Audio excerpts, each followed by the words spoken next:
Episode 1। रात का समय। जैसलमेर। एक लड़की जिसने बुर्का पहना हुआ था और हाथ में बैग लिए एक 12 साल के बच्चे के साथ तेजी से सड़क पर भागते हुए कहती है, शौर्य जल्दी भाग, अगर हम पकड़े गए तो फिर कभी इस नर्क से नहीं निकल पाएंगे। बोलते हुए वो बीच बीच में लंबी लंबी सांस लेने लगी। दीदी, मुझसे अब और नहीं भागा जा रहा है, मैं बहुत थक गया हूँ। इतना बोलकर शौर्य सड़क पर बैठकर हौंफने लगा। तभी वो लड़की रुकी और शौर्य के पास आई और उसे समझाते हुए बोली, शौर्य, तुम तो बहुत स्ट्रांग एंड ब्रेव बॉय हो ना, तो तुम इतनी जल्दी हार कैसे मान सकते हो? और वैसे भी हम रेलवे स्टेशन पहुंचने वाले हैं और फिर हम यहां से बहुत दूर चले जाएंगे। चलो उठो जल्दी। और दोनों फिर से तेजी से भागने लगे। वहीं दूसरी तरफ एक घर में एक औरत जल्दी जल्दी सीढ़ियों से नीचे उतरते हुए आती है। उसके चेहरे पर परेशानी के भाव साफ दिख रहे थे और वो हॉल में खड़े एक आदमी से कहती है, सुनिए, आराध्या घर में नहीं है। मैंने पूरे घर में उसे ढूंढा मगर वो कहीं नहीं मिल रही। इतना कहकर वो औरत उस आदमी के पास जाकर खड़ी हो जाती है। ये है मीना, आराध्या की चाची। ये तुम क्या बोल रही हो मीना? ये है रमेश, आराध्या के चाचा। मैंने तुमसे कहा था ना आराध्या पर नजर रखना, फिर ऐसे कैसे भाग गई वो? अगर वो नहीं मिली तो जो रुपए हमारे पास आए हैं वो भी नहीं रहेंगे, हम बर्बाद हो जाएंगे, उस आदमी ने कहा और अपना सर पकड़कर जमा पर बैठ गया। फिर थोड़ी देर बाद वो आदमी उठा और बोला, नहीं, कैसे भी करके हमें उसे ढूंढना होगा, क्योंकि अभी थोड़ी देर में साहब आने वाले हैं और उनको अगर आराध्या यहाँ नहीं मिली तो वो हम दोनों की जान ले लेंगे। उस आदमी ने इतना कहा ही था कि उनके घर के बाहर एक एक करके कई सारी काले रंग की गाड़ियां रुकी और उन कार में से एक आदमी उतरा। मस्कुलर बॉडी और चेहरे पर बहुत सारे कट के निशानों के साथ वो बहुत डरावना लग रहा था और उसकी हाइट लगभग 5.10 थी। ये है जैसलमेर का गुंडा और वहां के एमएलए का बेटा राका, जिसमें दया नाम की कोई चीज नहीं है। लड़कियों की जिंदगी से खिलवाड़ करना, मर्डर करना इसका पेशा है।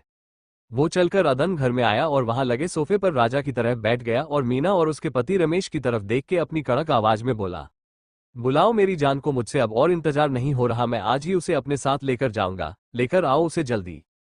उसकी बात सुनकर रमेश और मीना के पसीने छूटने लगे। डर से उनका पूरा शरीर कांपने लगा। वो मन में सोचने की अगर राका को पता चला कि आराध्या घर से भाग गई है तो वो उन्हें जिंदा जला देगा।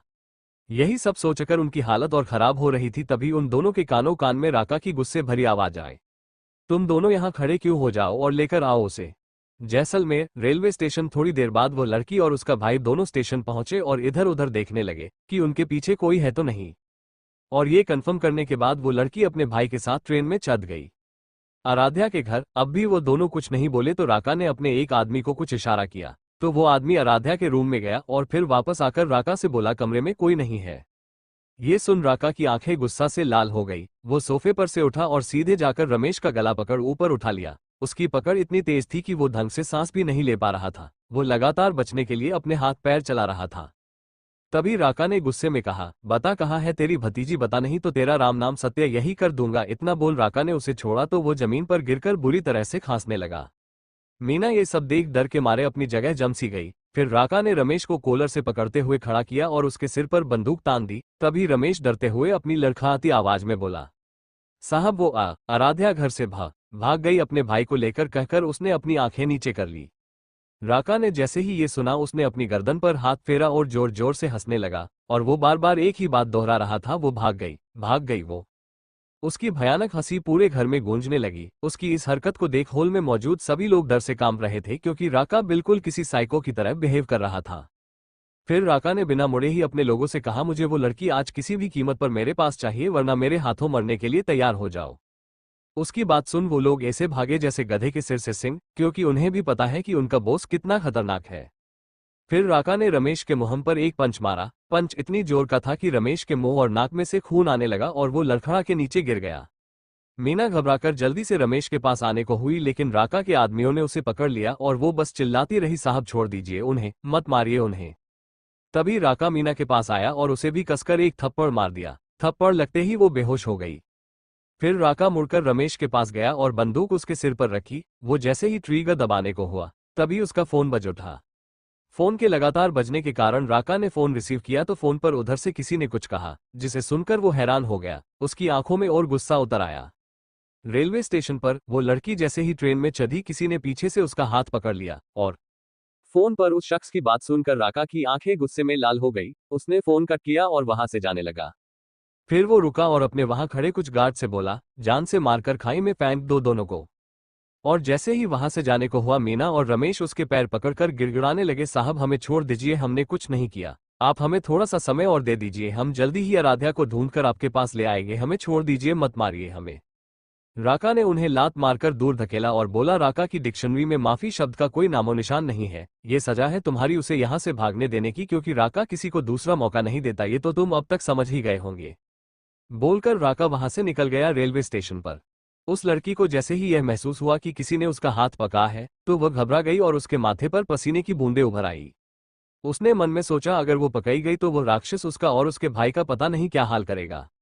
नहीं, मुझे कुछ तो करना होगा। वो अभी यह सोच ही रही थी कि उसे उस आदमी की आवाज सुनाई दी। आराध्या, उस आदमी ने कहा और उसका हाथ छोड़ दिया। आराध्या ने जब जानी पहचानी आवाज सुनी तो वह तुरंत पीछे मुड़कर उस आदमी के गले लग गई। इतनी देर से जो उसने अपने आप को संभाल रखा था, अब उसके सब्र का बांध टूट गया और उसकी आंखों में आंसू आ गए। और वो रोते हुए बोली, कार्तिक भाई, और उसकी शर्ट पर अपनी पकड़ कस दी। ये है कार्तिक, जो आराध्या को अपनी सगी बहन से भी ज्यादा प्यार करता है और इसने ही आराध्या को राका की कैद से छुड़ाने में मदद की थी। स्मार्ट पर्सनैलिटी, उम्र यही कोई 25 साल, और मुंबई में रहता है अपने परिवार के साथ। कार्तिक ने आराध्या के सिर पर हाथ प्यार से सहलाया और उसे शांत करते हुए बोला, शशिश, कुछ नहीं हुआ, देख अब तो हम उससे बहुत दूर आ गए हैं, अब वो कुछ नहीं कर पाएगा, सब ठीक हो जाएगा, हाँ तू शांत हो जा। आराध्या ने अपना रोना बंद किया और अपनी सीट पर बैठे हुए विंडो से बाहर देखने लगी, उस जगह को जहां उसका पूरा बचपन बीता। उस जगह से उसके माता पिता की बहुत सी यादें जुड़ी हुई थी जो अब पीछे छूट रही थी। उसे अपने मम्मा पापा के साथ बिताए हर एक पल याद आ रहा था, लेकिन जब से राका नाम का ग्रहण उसकी जिंदगी में लगा, उसकी हंसती खेलती जिंदगी बर्बाद हो गई। यही सब सोचकर उसकी आंखें फिर से भर आई। कार्तिक ने उसे रोते हुए देखा तो उसके कंधे पर हाथ रख उसे और न रोने का इशारा किया। आराध्या ने भी अब खुद को संभाल लिया और इसे ही अपनी किस्मत समझकर अपनी आंखों को बंद कर सिर पीछे सीट पर टिका दिया। दूसरी तरफ राका अपने घर आया। उसने हॉल में देखा जहां एक आदमी जिसने सफेद कुर्ता पजामा पहन रखा था। राका उस आदमी के सामने जाकर खड़ा हुआ और गुस्से में बोला, डैड, आपने मुझे क्यों रोका? उसके पीछे जाने से राका, मेरे स्टडी रूम में आओ, हम वही बात करेंगे। बोलकर बलदेव वहां से चले गए और राका भी अपने गुस्से पर काबू कर उनके पीछे चला गया। स्टडी रूम में, डैड अब बताइए कि आपने ऐसा क्यों किया? मैं उस लड़की को छोड़ूंगा नहीं, उसे तो उसकी औकात दिखा कर रहूंगा। राका, कुछ महीने तक अपने गुस्से पर कंट्रोल करो, क्योंकि अगले 2 महीने बाद चुनाव है और हम नहीं चाहते कि तुम ऐसा कोई काम करो जिससे हमारी कुर्सी पर कोई आंच आए, इसलिए हम तुम्हें दुबई भेज रहे हैं तब तक जब तक ये चुनाव खत्म नहीं हो जाते। और रही बात उस लड़की की, तो हम बाद में देखेंगे कि उसका क्या करना है। कल सुबह की तुम्हारी फ्लाइट है, इसलिए जाओ और जाकर अपनी पैकिंग करो। राका अपने डैड की बात मानकर वहां से अपने रूम में चला गया, क्योंकि एक वही थे जिसकी बात राका सुनता था, और अपने रूम में बैठकर शराब पीने लगा। उसने खुद से कहा, बहुत शौक है ना तुझे भागने का, एक बार मेरे हाथ आ जा तू, तेरा ऐसा हाल करूंगा कि तू ना तो जी सकोगी और ना मर सकेगी, तेरी जिंदगी नर्क से भी बदतर कर दूंगा। बोलकर वो पागलों की तरह हंसने लगा। अगली सुबह मुंबई शेखावत मेंशन, एक 26 साल का लड़का, ग्रीन आइज, मस्क्यूलर बॉडी और हाथ में ब्रांडेड वॉच के साथ ब्लैक कलर का 3 पीस सूट पहने सोफे पर किसी राजा की तरह बैठा था और उसके सामने नौकरों की एक फौज लाइन लगाकर खड़ी थी। सभी ने अपने सिर को नीचे झुका रखा था। तभी वहां एक की रौबदार और गुस्से से भरी आवाज आई, हु डिड ऑल दिस? तभी उन सब नौकरों में से एक लड़की डरते हुए सामने आई और कांपती हुई आवाज में बोली, आई एम सॉरी सर, मुझे नहीं पता था कि मैं को बादाम से एलर्जी। वो बस इतना ही बोल पाई कि वो लड़का अपनी सख्त और गुस्से भरी आवाज में बोला, shut up and gate out from here, इससे पहले कि मैं अपना आपा खो दूं और तुम्हें जान से मरवा दूं, मेरी नजरों से दूर हो जाओ और दोबारा मुझे यहां नजर मत आना। वो लड़की रोते हुए वहां से चली गई। राजवीर, सुबह सुबह तुम क्यों इतना गुस्सा कर रहे हो? देखो ये सब कितना डर रहे हैं तुमसे। एक लड़की जिसने लाइट पिंक कलर की नेट की साड़ी पहनी हुई थी, वो सीढ़ियों से धीरे धीरे नीचे आते हुए बोलती है, ये है अंजलि, राजवीर की बहन। दी, आपको नीचे आने क्या जरूरत थी, आप बस आराम करिए, राजवीर ने कहा और उसे कंधे से पकड़ते हुए धीरे से सोफे पर बैठा दिया। अंजलि, राज, मैं बिल्कुल ठीक हूं, और फिर सर्वेंट्स की ओर देखकर आप सब जाइए और अपना काम कीजिए। दी, आपको नहीं पता इन्होंने क्या किया है, मुझे सब पता है, और तुम्हें उस लड़की को इतना नहीं डांटना चाहिए था, वो नई थी, उसे नहीं पता होगा। दी, मैं आपकी हेल्थ के साथ कोई भी लापरवाही बर्दाश्त नहीं कर सकता। अच्छा अच्छा ठीक है, इतना हाइपर मत हो और ऑफिस जाओ, नहीं तो लेट हो जाओगे। ठीक है दी, और आप अपना ख्याल रखना, कहकर राजवीर ने अंजलि के माथे पर किस किया और घर से बाहर चला गया। दूसरी ओर मुंबई, कार्तिक आराध्या और शौर्य को अपने साथ अपने घर ले आया। जानकी जी, कार्तिक की मां, ने जब आराध्या को देखा तो वो उसके गले जा लगी और बोली, आराध्या बेटा, तुम ठीक हो, तुम बिल्कुल भी चिंता मत करना, अब हम सब तुम्हारे साथ हैं और तुम्हें कुछ नहीं होने देंगे। आराध्या ने भी सिर हिलाते हुए हाँ कहा। जानकी जी, बच्चों को आराम तो करने दीजिए, बातें तो बाद में भी हो जाएंगी, राघवेंद्र जी ने, कार्तिक के पापा, आराध्या के सिर पर प्यार से सहलाते हुए कहा। जी कहकर जानकी जी आराध्या और शौर्य को अपने साथ उनके कमरे में लेकर चली गई। रात का समय, कार्तिक का घर। आराध्या अपने रूम में जाते ही सो गई थी। न जाने कितने दिनों बाद उसे चैन की नींद आई थी। रात को आराध्या की नींद जानकी जी के जगाने से खुली। आराध्या बेटा उठो और डिनर कर लो जी आंटी, कहकर आराध्या हाथ मुंह धोकर उनके साथ नीचे हॉल में चली गई। डाइनिंग टेबल पर राघवेंद्र जी, कार्तिक और शौर्य पहले से ही मौजूद थे, बस आराध्या के आने का इंतजार कर रहे थे। आराध्या और जानकी जी भी वहां बैठ गई और सब डिनर करने लगे। तभी कार्तिक बोला, आराध्या तुमने आगे क्या सोचा है? आराध्या को कुछ समझ नहीं आया तो वो बोली, किस बारे में भाई? अपने और शौर्य के बारे में, बोलकर वो उसे देखने लगा। आराध्या ने कुछ नहीं कहा तो कार्तिक फिर बोला, देखो आराध्या, अब तुम्हें अपनी जिंदगी में आगे बढ़ना चाहिए। तुम्हें अपने और शौर्य के बारे में सोचना चाहिए। वो अभी छोटा है, इसलिए तुम्हें ही उससे जुड़े हर फैसले लेने होंगे। उसे इस समय अच्छी एजुकेशन की जरूरत है और तुम्हें भी अपना करियर बनाना चाहिए। आराध्या, मैं तुम पर कोई दबाव नहीं डाल रहा हूँ, लेकिन मैं ये चाहता हूँ कि तुम सेल्फ डिपेंडेंट बनो। तुम इतनी स्ट्रोंग बनो कि कल को अगर तुम्हारा अतीत तुम्हारे सामने आता है तो तुम उसका सामना बिना किसी डर के कर सको। तभी जानकी जी बोली, कार्तिक सही कह रहा है बेटा, अगर तुम्हारा काम में ध्यान लगा रहेगा तो तुम उन बुरी यादों से भी बाहर आ पाओगी। आराध्या, तुम्हारा जो भी फैसला होगा हम सब उसमें तुम्हारे साथ है। ये बोलकर कार्तिक ने आराध्या के सिर को प्यार से सहलाया और शौर्य को लेकर अपने रूम में चला गया तो बाकी सब भी अपने अपने रूम में चले गए। आराध्या भी रूम में आकर कार्तिक की कही बातों के बारे में सोचने लगी और सोचते सोचते वो नींद के आगोश में चली गई। अगली सुबह शेखावत मैंशन। राजवीर आज बहुत ही डैशिंग लग रहा था। उसके कान में ब्लूटूथ लगा हुआ था और वो बड़े ही एलिगेंट तरीके से किसी से बात करता हुआ सीढ़ियों से नीचे आ रहा था। Hmm okay, I will be right there, ये बोल वो अपने लंबे लंबे कदमों से बाहर जाने लगा। तो अंजलि, जो इस वक्त डाइनिंग टेबल पर ब्रेकफास्ट सर्व करवा रही थी, उसे देख सुबह जल्दी जाते हुए देखकर बोली, राज इतनी जल्दी में कहाँ जा रहे हो? ब्रेकफास्ट तो करते जाओ। दी, आज मेरी एक बहुत इंपॉर्टेंट मीटिंग है, इसलिए मुझे जल्दी जाना है। मैं ब्रेकफास्ट ऑफिस में ही कर लूंगा। ये बोल राजवीर जल्दी से अपनी मर्सिडीज में बैठकर चला गया।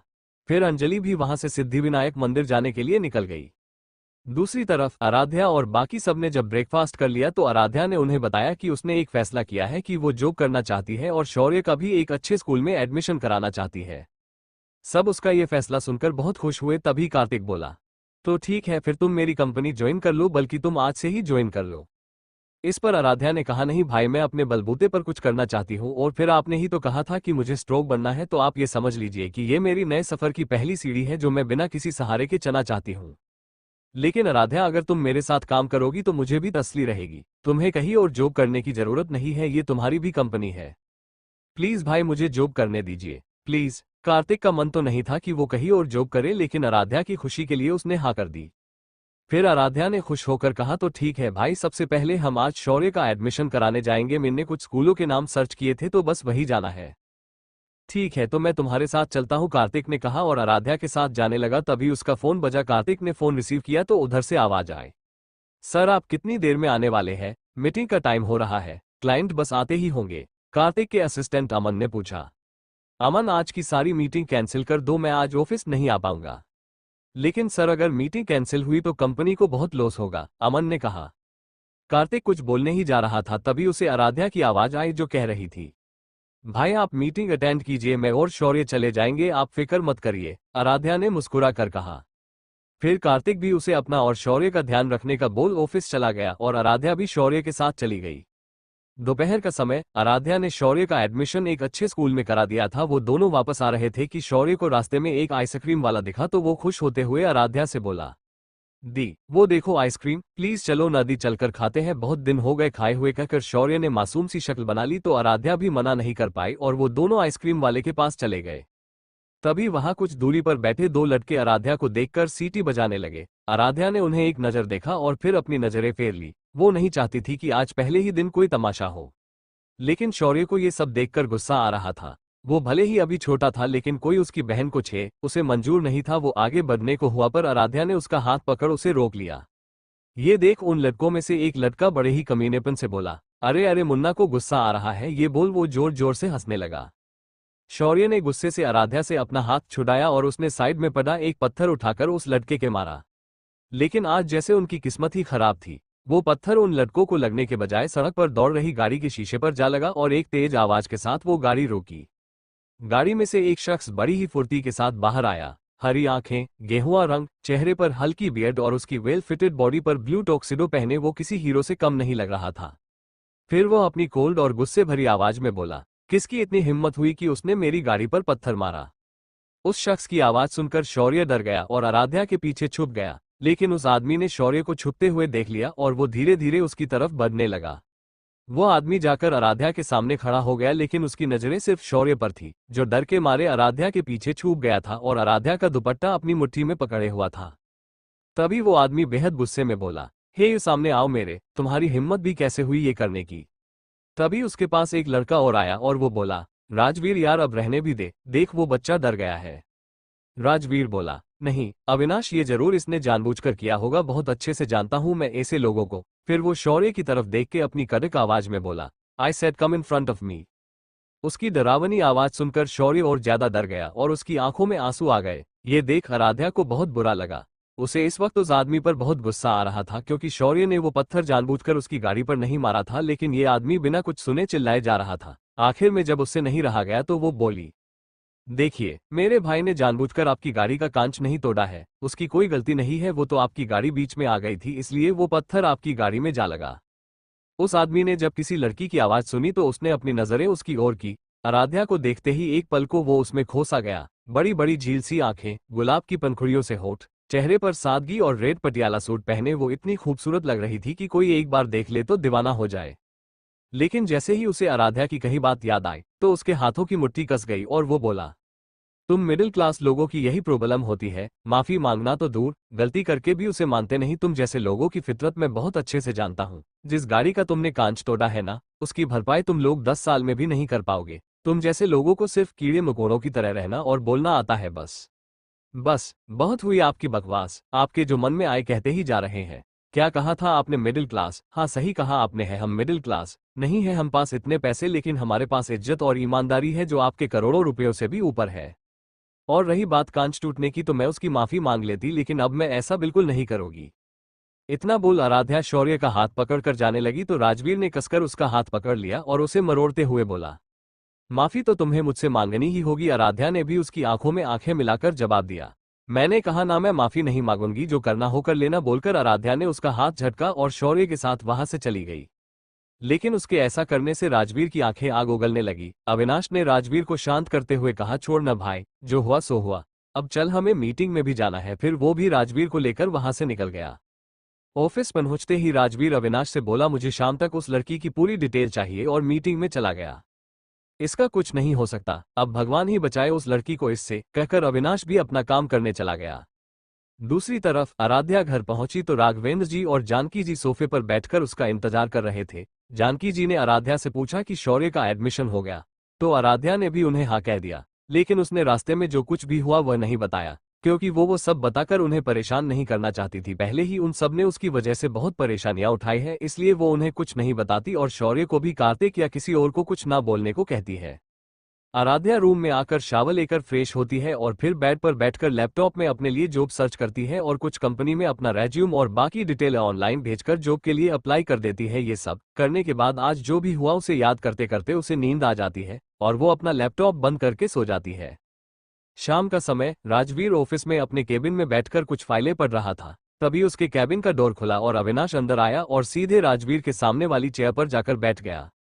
राजवीर ने उसे बिना देखे ही कहा, बोल, क्योंकि उसे पता था कि अविनाश के सिवा किसी में इतनी हिम्मत नहीं कि बिना पूछे कोई उसके केबिन में आ सके। राजवीर की बात सुन अविनाश ने अपना मुंह बना लिया और उसे घूरते हुए बोलना शुरू किया, उस लड़की का नाम आराध्या है और उसके भाई का नाम शौर्य। वो सहगल कंस्ट्रक्शन कंपनी के ओनर कार्तिक सहगल के यहाँ रह रही है। वो कौन है, कहाँ से आए है और कार्तिक और उसकी फैमिली से उसका क्या रिलेशन है ये पता नहीं चला। इना बोलकर अविनाश खामोश हो गया तो राजवीर ने उसकी तरफ देखा जैसे उससे पूछ रहा हो, और कुछ भी है जो तुम बताना चाहते हो? अविनाश उसके ऐसे देखने से समझ गया और आगे बोला, उसने आज ही कुछ कंपनीज में जॉब के लिए अप्लाई किया है और उनमें से एक शेखावत इंडस्ट्री भी है। उसकी बात सुन राजवीर के फेस पर एक डेविल स्माइल आ गई और वो अविनाश से बोला, उसे कल इंटरव्यू के लिए बुलाओ और साथ ही एक कॉन्ट्रैक्ट बनवाओ एंड मेक श्योर उसे इस कंपनी के अलावा और कहीं जॉब ना मिले। अविनाश उसके इस तरह से बोलने के अंदाज से समझ गया था कि जरूर उसके दिमाग में कुछ प्लान चल रहा है। साथ ही वो आराध्या के लिए भी भगवान से प्रार्थना करने लगा, क्योंकि उसे पता था राजवीर अपनी इंसल्ट करने वालों को जहन्नुम की सैर करा देता है और इस बार तो बात उसके ईगो पर थी। अविनाश ये सब सोचता हुआ केबिन से बाहर चला गया और राजवीर ने अपने मन में कहा, तो मिस आराध्या तैयार हो जाओ अपनी सजा भुगतने के लिए, क्योंकि राजवीर शेखावत किसी को ऐसे ही नहीं जाने देता। You just wait and watch. और एक बार फिर उसके फेस पर डेविल स्माइल आ जाती है। इस समय वो किसी शैतान से कम नहीं लग रहा था।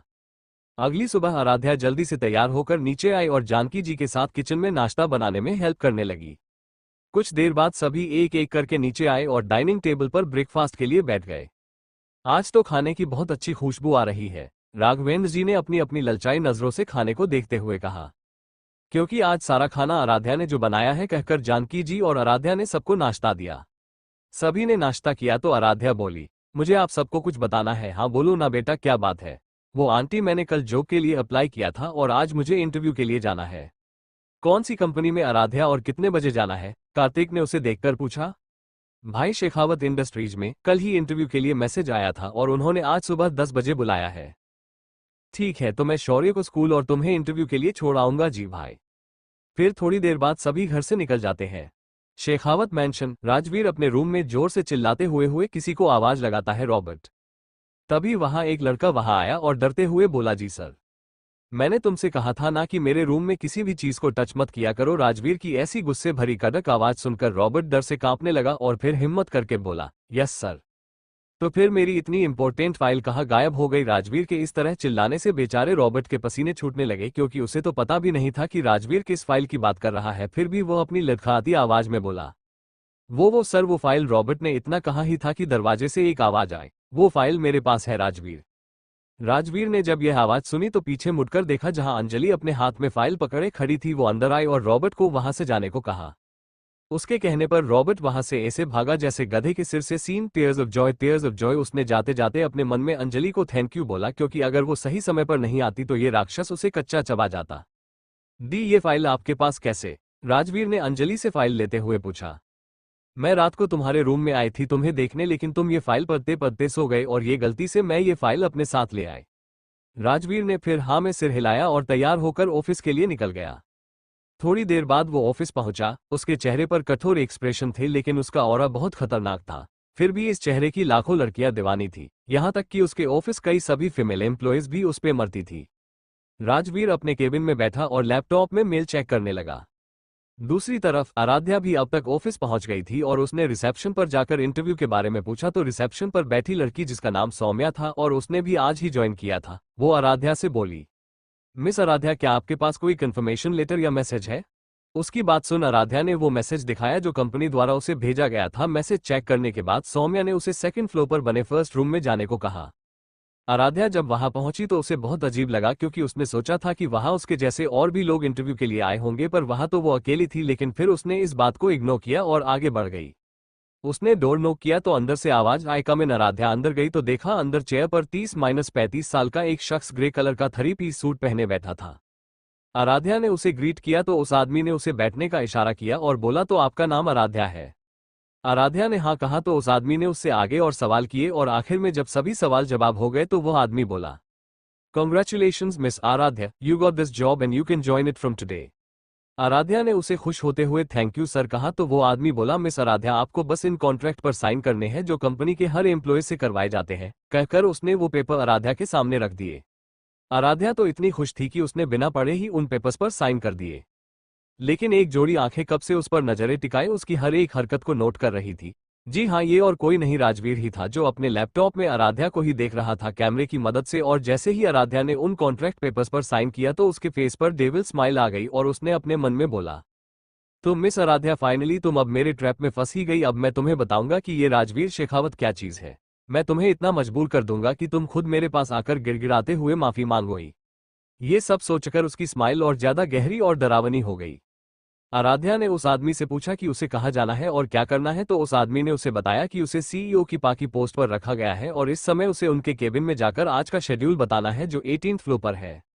आराध्या ने हाँ में सर हिलाया और उसे दोबारा थैंक्स बोल वहां से चली गई। फिर उस आदमी ने किसी को फोन किया और बोला, काम हो गया सर, तो उधर से आवाज आई, गुड। कुछ देर में आराध्या 18th फ्लोर पर पहुंच गई और सीईओ के केबिन के बाहर खड़ी होकर उसने फिर से डोर नॉक किया तो अंदर से एक कड़क आवाज आई, कम इन। आराध्या अंदर गई और उसने अपने बॉस को गुड मॉर्निंग विश किया। उस आदमी की पीठ आराध्या की तरफ थी, जिससे आराध्या उसका फेस नहीं देख पा रही थी, इसलिए वो फिर बोली, सर मुझे आपकी पावर पॉइंट किया गया है और वो आगे कुछ कहती कि वो शख्स पीछे पलटा तो आराध्या उसे देखकर शॉक्ड हो गई। एकाएक उसके मुंह से निकला, आप यहाँ क्या कर रहे हैं? कहीं आप मेरा पीछा तो नहीं कर रहे?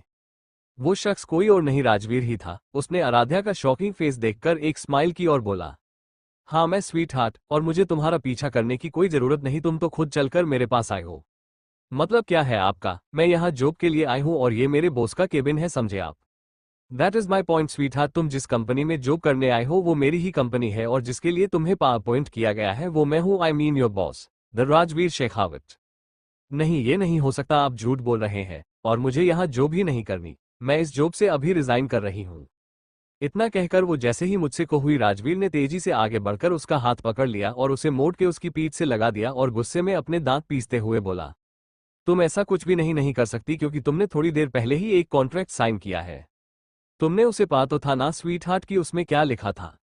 आराध्या उसकी बात सुन अपनी सवाल भरी नजरों से उसे देखने लगी तो राजवीर ने उसे छोड़ा और वहां टेबल पर रखे कॉन्ट्रैक्ट पेपर्स को उठाया और आराध्या के हाथ में थमा दिया और बोला, रेड इट। आराध्या ने उस कॉन्ट्रैक्ट पेपर्स को देखा और उसे पने लगी। जैसे जैसे वो पेपर्स को पती जा रही थी उसके हाथ पर काम रहे थे और उसकी आंखों में आंसू आ गए।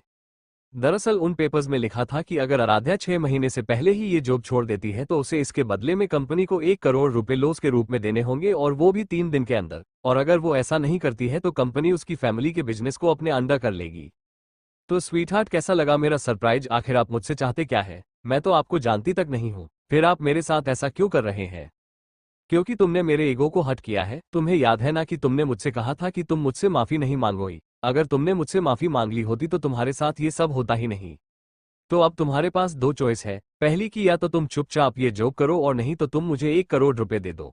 Choice is yours sweet heart, Rajveer ने उसे इविल स्माइल के साथ कहा। नहीं, ना तो मैं यहाँ जॉब करूंगी और ना ही मैं आपको कोई पैसे दूंगी क्योंकि आपने ये पेपर्स धोखे से साइन कराए हैं, समझे आप? इतना बोल उसने उन पेपर्स के टुकड़े टुकड़े कर दिए। और उस दिन मैंने आपको पहले ही कहा था कि वो सब सिर्फ गलती से हुआ था, मेरे भाई ने जानबूझकर नहीं किया था। तो राजवीर बोला, तुम्हें क्या लगता है कि आजकल डिजिटल के जमाने में कागज की कोई वैल्यू है? नहीं, ऐसी 1000 कॉपी इस कॉन्ट्रैक्ट की मैं तुम्हें दे सकता हूँ। आराध्या उसकी बातों को इग्नोर कर फिर से वहां से जाने लगी तो राजवीर ने गुस्से से उसे रोकते हुए फिर कहा, miss Aaradhya, don't you dare ignore me, और अभी तो एक और सरप्राइज बाकी है तुम्हारे लिए, उसे तो देखती जाओ, कहीं ऐसा ना हो कि बाद में तुम्हें बहुत पछताना पड़े। आराध्या को उसकी बात सुनकर डर लगने लगा था। उसने अपने मन में कहा, पता नहीं अब ये शैतान क्या करने वाला है। वो हिम्मत करके पीछे पलटी और सामने स्क्रीन पर देखकर एक बार फिर उसकी आंखें आंसुओं से भर गई। आराध्या जब पीछे मुड़ी तो उसने देखा कि सामने दीवार पर एक बड़ी सी स्क्रीन पर जो 3 भागों में डिवाइड थी, उसमें एक तरफ शौर्य की वीडियो चल रही थी जो इस समय अपने स्कूल के प्लेग्राउंड में अपने दोस्तों के साथ खेल रहा था, तो दूसरी तरफ कार्तिक की वीडियो थी जिसमें वो अपने ऑफिस में बैठकर काम कर रहा था, और तीसरी वीडियो कार्तिक के घर की थी जहां राघवेंद्र जी और जानकी जी थे और इन सभी से थोड़ी दूरी पर शार्पशूटर्स निशाना लगाए खड़े थे। क्या हुआ मिस आराध्या, सरप्राइज अच्छा नहीं लगा? अगर अब भी तुम ये जॉब छोड़कर जाना चाहती हो तो जाओ, ज्यादा से ज्यादा क्या होगा, यही कि मेरे एक इशारे पर ये शार्पशूटर्स इन सब पर गोली चला देंगे, है ना? आराध्या से अब कंट्रोल नहीं हुआ और उसने गुस्से में राजवीर को एक थप्पड़ लगा दिया और रोते हुए बोली, आप अपने बदले के लिए इतना गिर सकते हैं, ये मैंने सोचा नहीं था, घिन आती है मुझे आपसे। थप्पड़ मारने की वजह से राजवीर का गुस्सा 7वें आसमान पर पहुंच गया था और उसकी आंखें गुस्से में लाल हो गई। जिस राजवीर शेखावत के सामने खड़े होने से भी दुनिया डरती है, उस राजवीर को एक मामूली लड़की ने थप्पड़ मारने की हिम्मत की। आराध्या के इस एक्शन ने राजवीर के ईगो को और ज्यादा चोट पहुंचाई थी जो उसके अब बर्दाश्त से बाहर था। राजवीर ने एक झटके से आराध्या को दीवार से सटा दिया। उसका एक हाथ आराध्या की गर्दन के पीछे और दूसरा हाथ उसकी कमर को कसके पकड़े हुए था, और अगले ही पल राजवीर ने उसके होठों पर अपने होठ रख दिए। वो उसे फोर्सफुली किस कर रहा था, या यूं कहो कि उसके थप्पड़ की सजा दे रहा था। आराध्या की आंखें बड़ी हो गई उसकी इस हरकत से और अपने दोनों हाथों से उसके धक्का देने लगी। वो जितना ज्यादा उसकी पकड़ से छूटने की कोशिश करती, राजवीर की पकड़ उसकी कमर पर और कसती जाती। राजवीर पहले तो उसके होठों किस कम बाइट ज्यादा कर रहा था, लेकिन धीरे धीरे वो उस किस में खोता जा रहा था। उसे उसके होठों का टेस्ट अच्छा लगने लगा और उसकी किस और ज्यादा पैशनेट और डीप हो गई।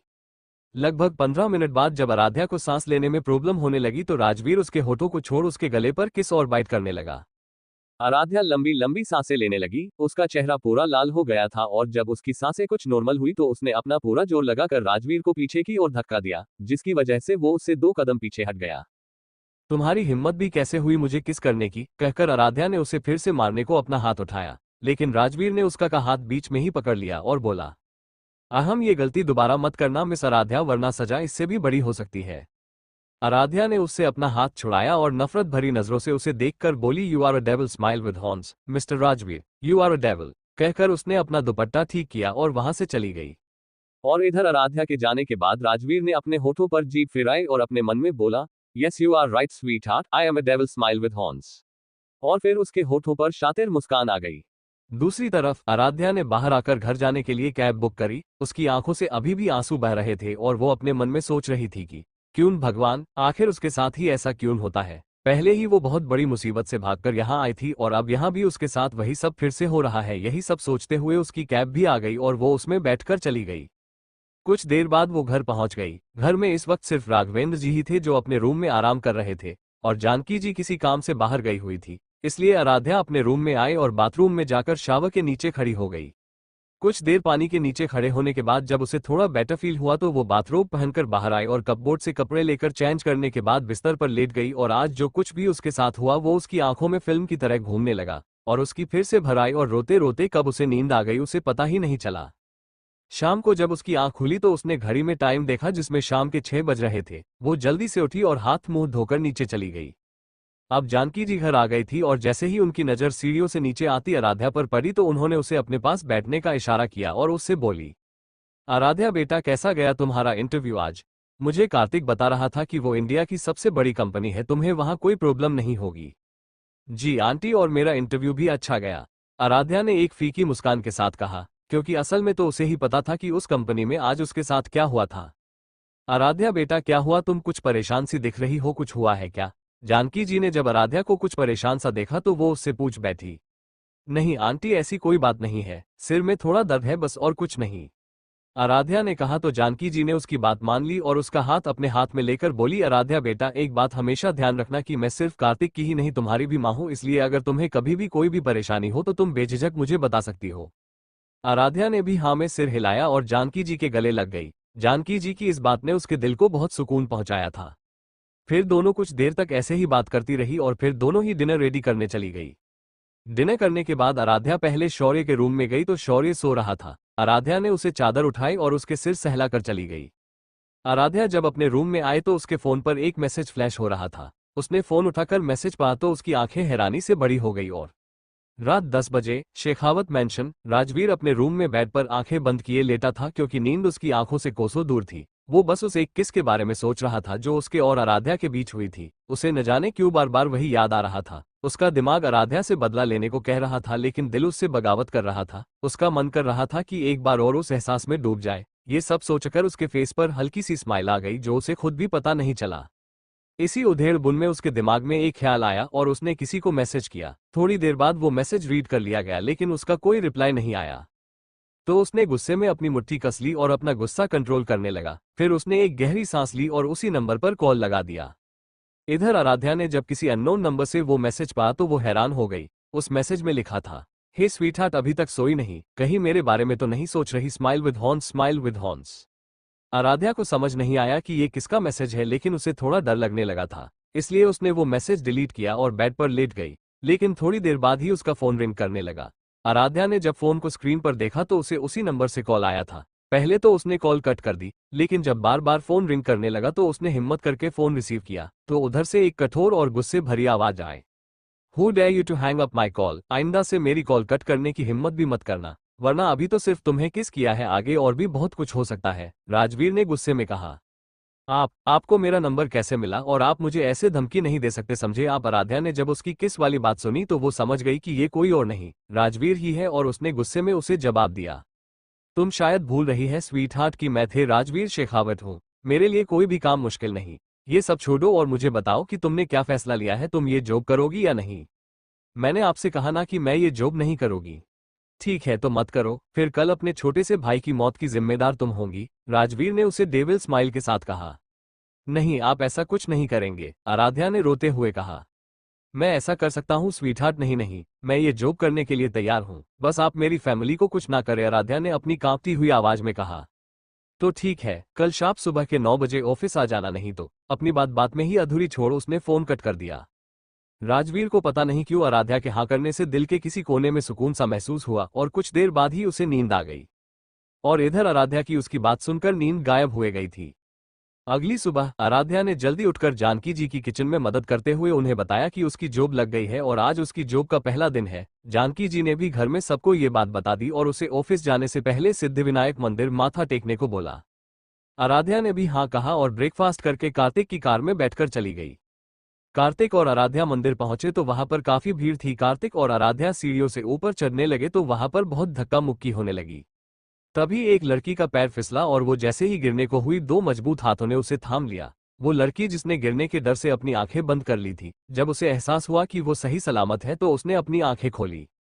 सामने खड़े लड़के को देखकर वो उसमें खो सी गई। जेल से सेट किए बाल, ब्लैक शर्ट जिसकी बाजू कोहनी तक फोल्ड थी और ब्लू जीन्स पहने वो एकदम बवाल लग रहा था। तो वही वो लड़का भी उस लड़की को निहारे जा रहा था। कान में छोटे छोटे झुमके, काजल से सनी आंखें और पीली साड़ी पहने वो लड़की बहुत खूबसूरत लग रही थी। ये कोई और नहीं बल्कि अंजलि थी। मंदिर में आते जाते सभी लोग उन दोनों को देख रहे थे। जब आराध्या को यह महसूस हुआ कि कार्तिक उसके साथ नहीं है तो उसने पीछे मुड़कर देखा और कार्तिक के पास आकर बोली, कार्तिक भाई क्या हुआ, आप ठीक तो है ना। उसकी आवाज सुन कार्तिक और अंजलि एक झटके से अलग हुए कि अंजलि फिर से गिरने लगी तो कार्तिक ने उसे फौरन संभाल लिया। कार्तिक ने उससे पूछा, आप ठीक तो है ना। तो अंजलि बोली, हाँ मैं ठीक हूँ, बस पैर में थोड़ी मोच आ गई है शायद। चलिए हम आपको ऊपर मंदिर में ले चलते हैं। अंजलि ने हाँ में अपनी गर्दन हिलाई। फिर तीनों ने दर्शन किए और अपनी कार के पास आ गए। अंजलि ने उन दोनों को थैंक यू कहा और वहां से चली गई। उसके जाने के बाद आराध्या और कार्तिक भी चले गए शेखावत मैंशन। राजवीर रेडी होकर नीचे आ रहा था। उसके कान में ब्लूटूथ लगा था। उसकी नजर दरवाजे पर गई जहां अंजलि को एक मेड सहारा देकर अंदर ला रही थी। राजवीर जल्दी से अंजलि के पास गया और मेड को वहां से जाने को कहा और अंजलि को सोफे पर बैठाते हुए पूछने लगा, दी आपको ये चोट कैसे लगी और आप अपना ध्यान क्यों नहीं रखती है।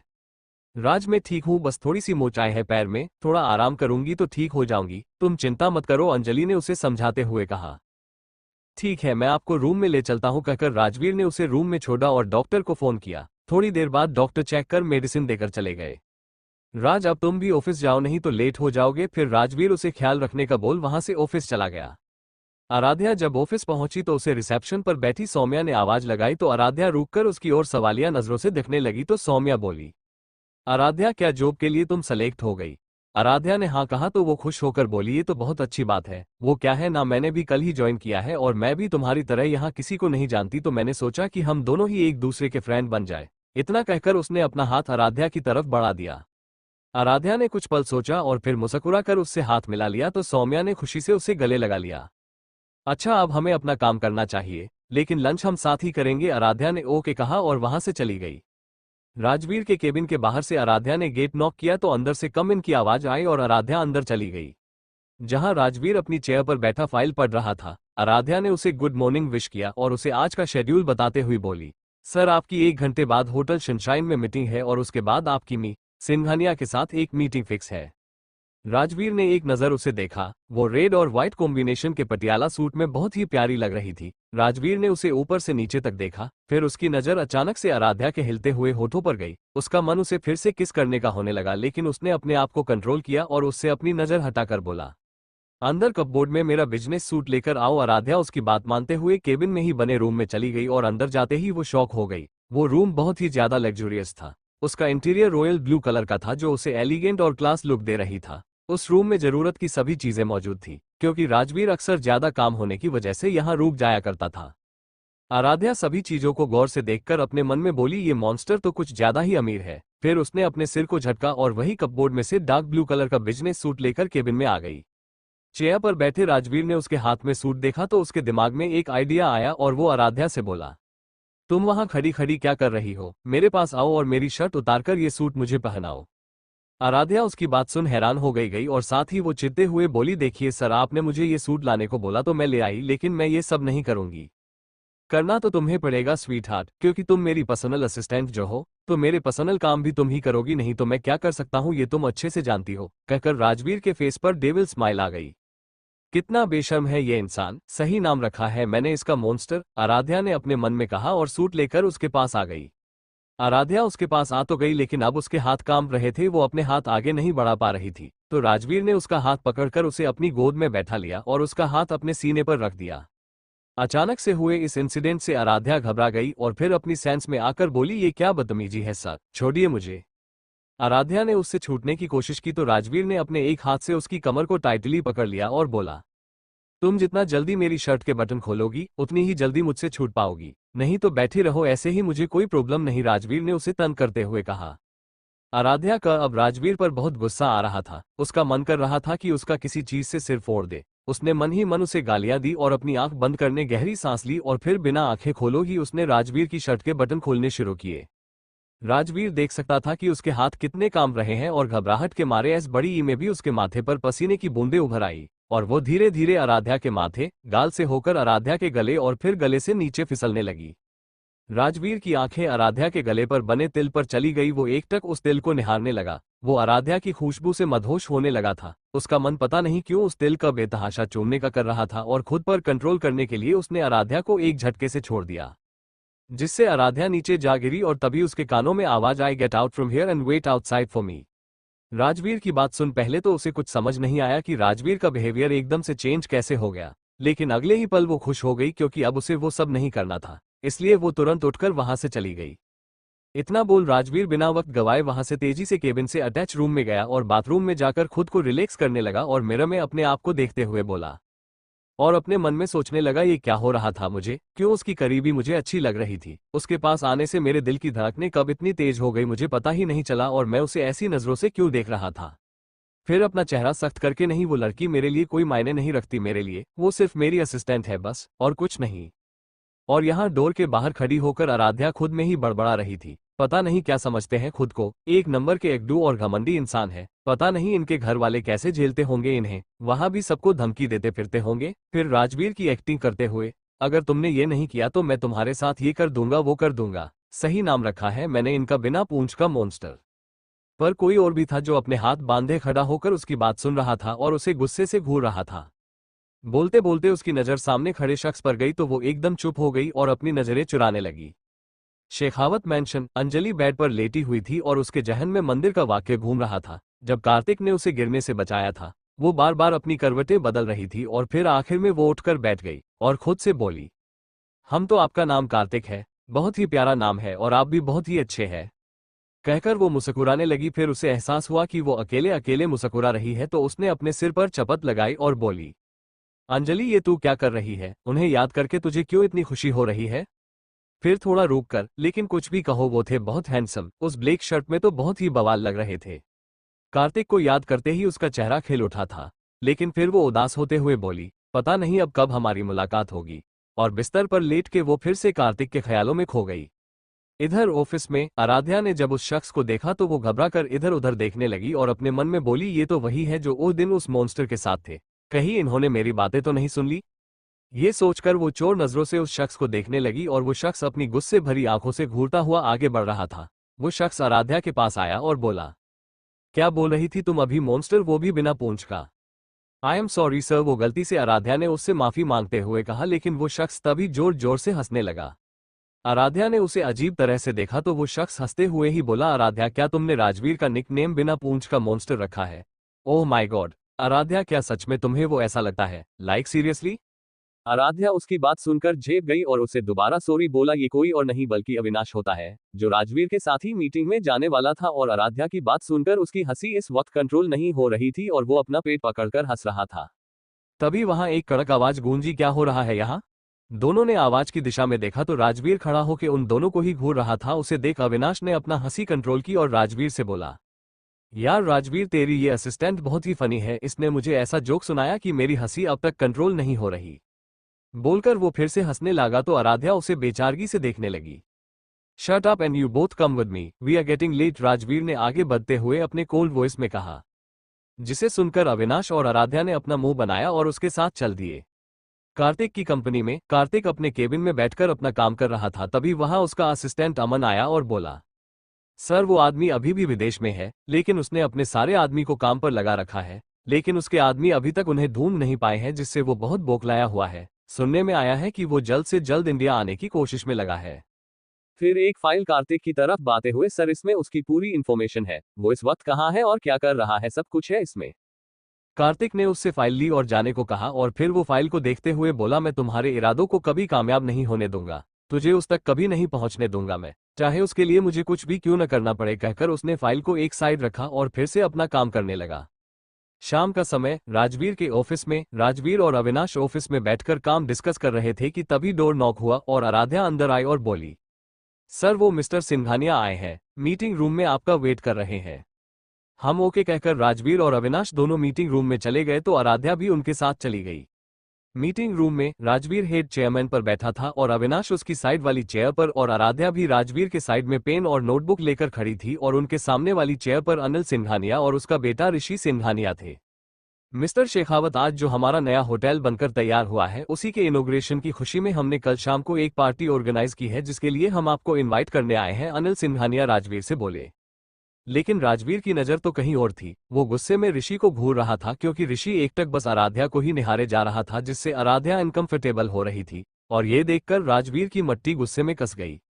अविनाश ने जब राजवीर का ध्यान कहीं और देखा तो वो भी उस तरफ देखने लगा। उसने देखा कि ऋषि की नजरें भी कहीं और है तो उसने उसकी भी नजरों का पीछा किया तो उसे समझ आया कि राजवीर क्यों इतने गुस्से में है। उसने राजवीर की जगह मिस्टर सिंघानिया को जवाब देते हुए कहा, थैंक यू मिस्टर सिंघानिया, हम कल पार्टी में जरूर आएंगे।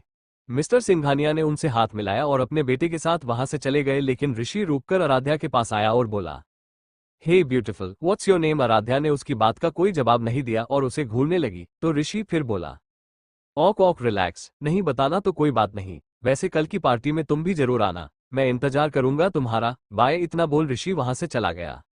लेकिन राजवीर का गुस्सा अब और भी ज्यादा बढ़ गया और उसने आगे बढ़कर आराध्या की बाजू को टाइटली पकड़कर कहा, तुम कल पार्टी में नहीं जाओगी, गॉट इट। कहकर उसने आराध्या का हाथ एक झटके में छोड़ा और वहां से चला गया और इधर दर्द की वजह से आराध्या की आंखों में आंसू आ गए। अविनाश जो इतनी देर से खड़ा होकर सब कुछ देख रहा था उसे समझ नहीं आ रहा था कि राजवीर का बिहेवियर एकदम से चेंज कैसे हो गया। उसे तो किसी चीज से फर्क नहीं पड़ता तो वो फिर क्यों आज ऐसा बिहेव कर रहा है। फिर अविनाश ने अपना सिर झटका और एक गहरी सांस ली और आराध्या के पास आकर बोला, आराध्या, राजवीर की तरफ से मैं तुमसे माफी मांगता हूँ। वो ऐसा ही है, उसे कब किस बात पर गुस्सा आ जाए पता नहीं चलता। नो सर, आप क्यों सॉरी बोल रहे हैं? अगर राज सर नहीं भी बोलते तब भी मैं इस पार्टी में नहीं जाने वाली थी, आराध्या ने झूठी मुस्कान के साथ कहा। फिर अविनाश और आराध्या दोनों ही मीटिंग रूम से बाहर चले गए। अविनाश जब राजवीर के केबिन में पहुंचा तो उसने राजवीर को बड़ी सी ग्लास विंडो के पास खड़ा पाया जिसने इस वक्त अपनी स्लीव्स कोहनी तक फोल्ड कर रखी थी और जेब में दोनों हाथ दिए खड़ा होकर विंडो से आप बाहर देख रहा था। अविनाश उसके पास आया और बोला, राज ये सब क्या है, तूने ऐसा क्यों किया? क्या किया मैंने? राजवीर ने बड़े ही शांत वे में जवाब दिया और अपनी चेयर पर बैठ गया। राज तो अच्छी तरीके से जानता है मैं क्या कह रहा हूं, तुझे इतना गुस्सा क्यों आ रहा था और तूने आराध्या को भी पार्टी में आने से मना कर दिया, क्यों? मैं तुझे बताना जरूरी नहीं समझता, राजवीर ने उसे जवाब दिया। देख राज, जहां तक मैं तुझे जानता हूं तुझे तो इन सबसे कोई फर्क नहीं पड़ता है ना, लेकिन मैं साफ साफ देख सकता था कि तुझे ऋषि के ऊपर बहुत गुस्सा आ रहा था जब वो आराध्या को देख रहा था और जब उसने आराध्या से बात करने की कोशिश की तो तेरा गुस्सा 7वें आसमान पर पहुंच गया, क्यों? अविनाश ने उसके सामने वाली चेयर पर बैठते हुए कहा।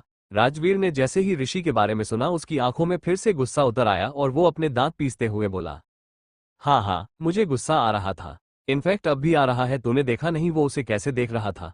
उसकी आंखों में लस्ट साफ दिख रहा था, इसलिए मैंने उसे पार्टी में आने से मना किया और तू ऋषि का गुस्सा आराध्या पर उतार आया। अरे वो तो खुद पार्टी में नहीं जाना चाहती, अविनाश ने उसे कहा और फिर थोड़ा रुककर बोला, मुझे तेरा ये फेस देखकर ऐसा क्यों लग रहा है कि तू उसके लिए कुछ फील करने लगा है?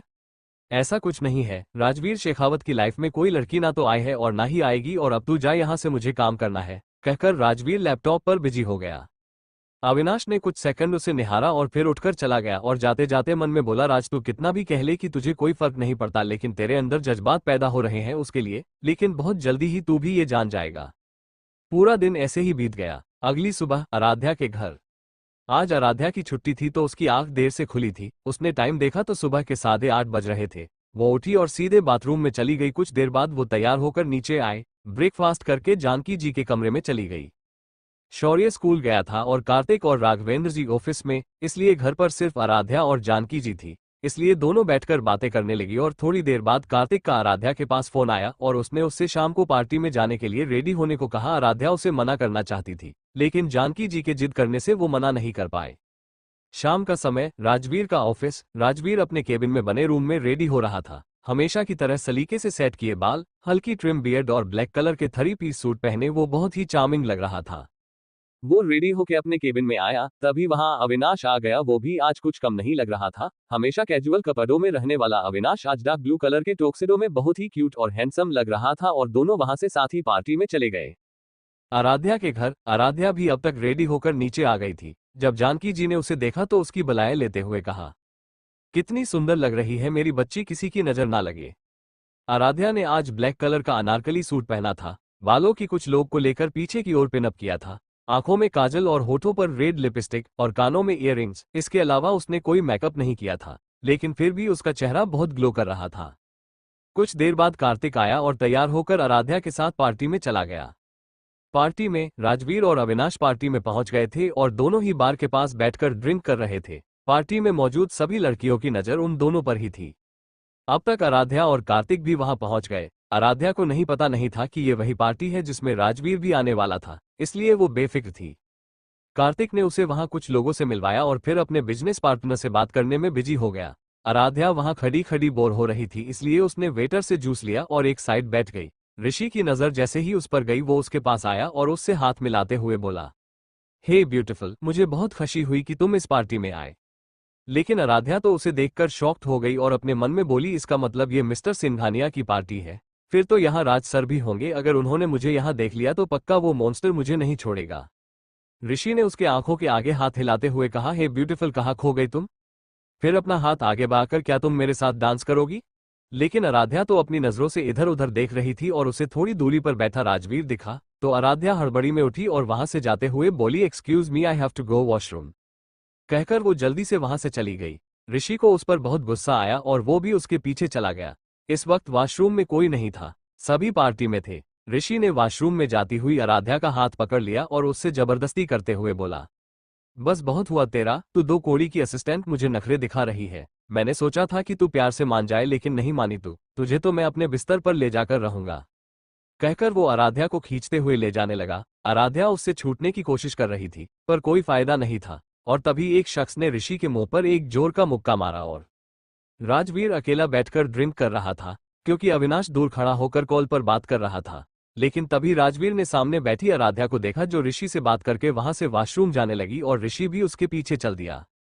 राजवीर का ये देखकर खून खोलने लगा। उसकी पकड़ हाथ में पकड़े ग्लास पर कस गई, जिससे वो ग्लास एक झटके में टूट गया और उसके हाथ से खून बहने लगा। लेकिन उसे इसकी कोई परवाह नहीं थी। वो उठा और उसी तरफ जाने लगा जहां आराध्या और ऋषि गए थे। राजवीर वहां पहुंचा तो उसकी आंखें गुस्से से लाल हो गई और उसने बिना समय गवाए आगे बढ़कर ऋषि के मुंह पर जोरदार मुक्का मारा, जिससे उसके मुंह और नाक से खून निकलने लगा। राजवीर ने आराध्या का हाथ पकड़कर उसे अपने पीछे किया और दोबारा ऋषि पर मुक्के बरसाने लगा और बोला, कमीने, तेरी हिम्मत भी कैसे हुई उसे हाथ लगाने की? वो सिर्फ मेरी है, सिर्फ मेरी। और वो बिना रुके लगातार बस उसे मारे ही जा रहा था। इधर जब अविनाश और कार्तिक को राजवीर और आराध्या नहीं मिले तो दिन ही उन्हें ढूंढने लगे और ढूंढते ढूंढते उसी जगह पहुंच गए। जब दोनों ने अपने सामने का नजारा देखा तो शॉक्ड हो गए। ऋषि जमीन पर पड़ा बिलबिला रहा था और राजवीर उसे अपने पैरों से बहुत बुरी तरीके से मार रहा था। आराध्या वहां डरी सहमी सी खड़े हुए रो रही थी। अविनाश ने जल्दी से राजवीर को पीछे से पकड़ा और बोला, बस कर राज, वो मर जाएगा, छोड़ उसे।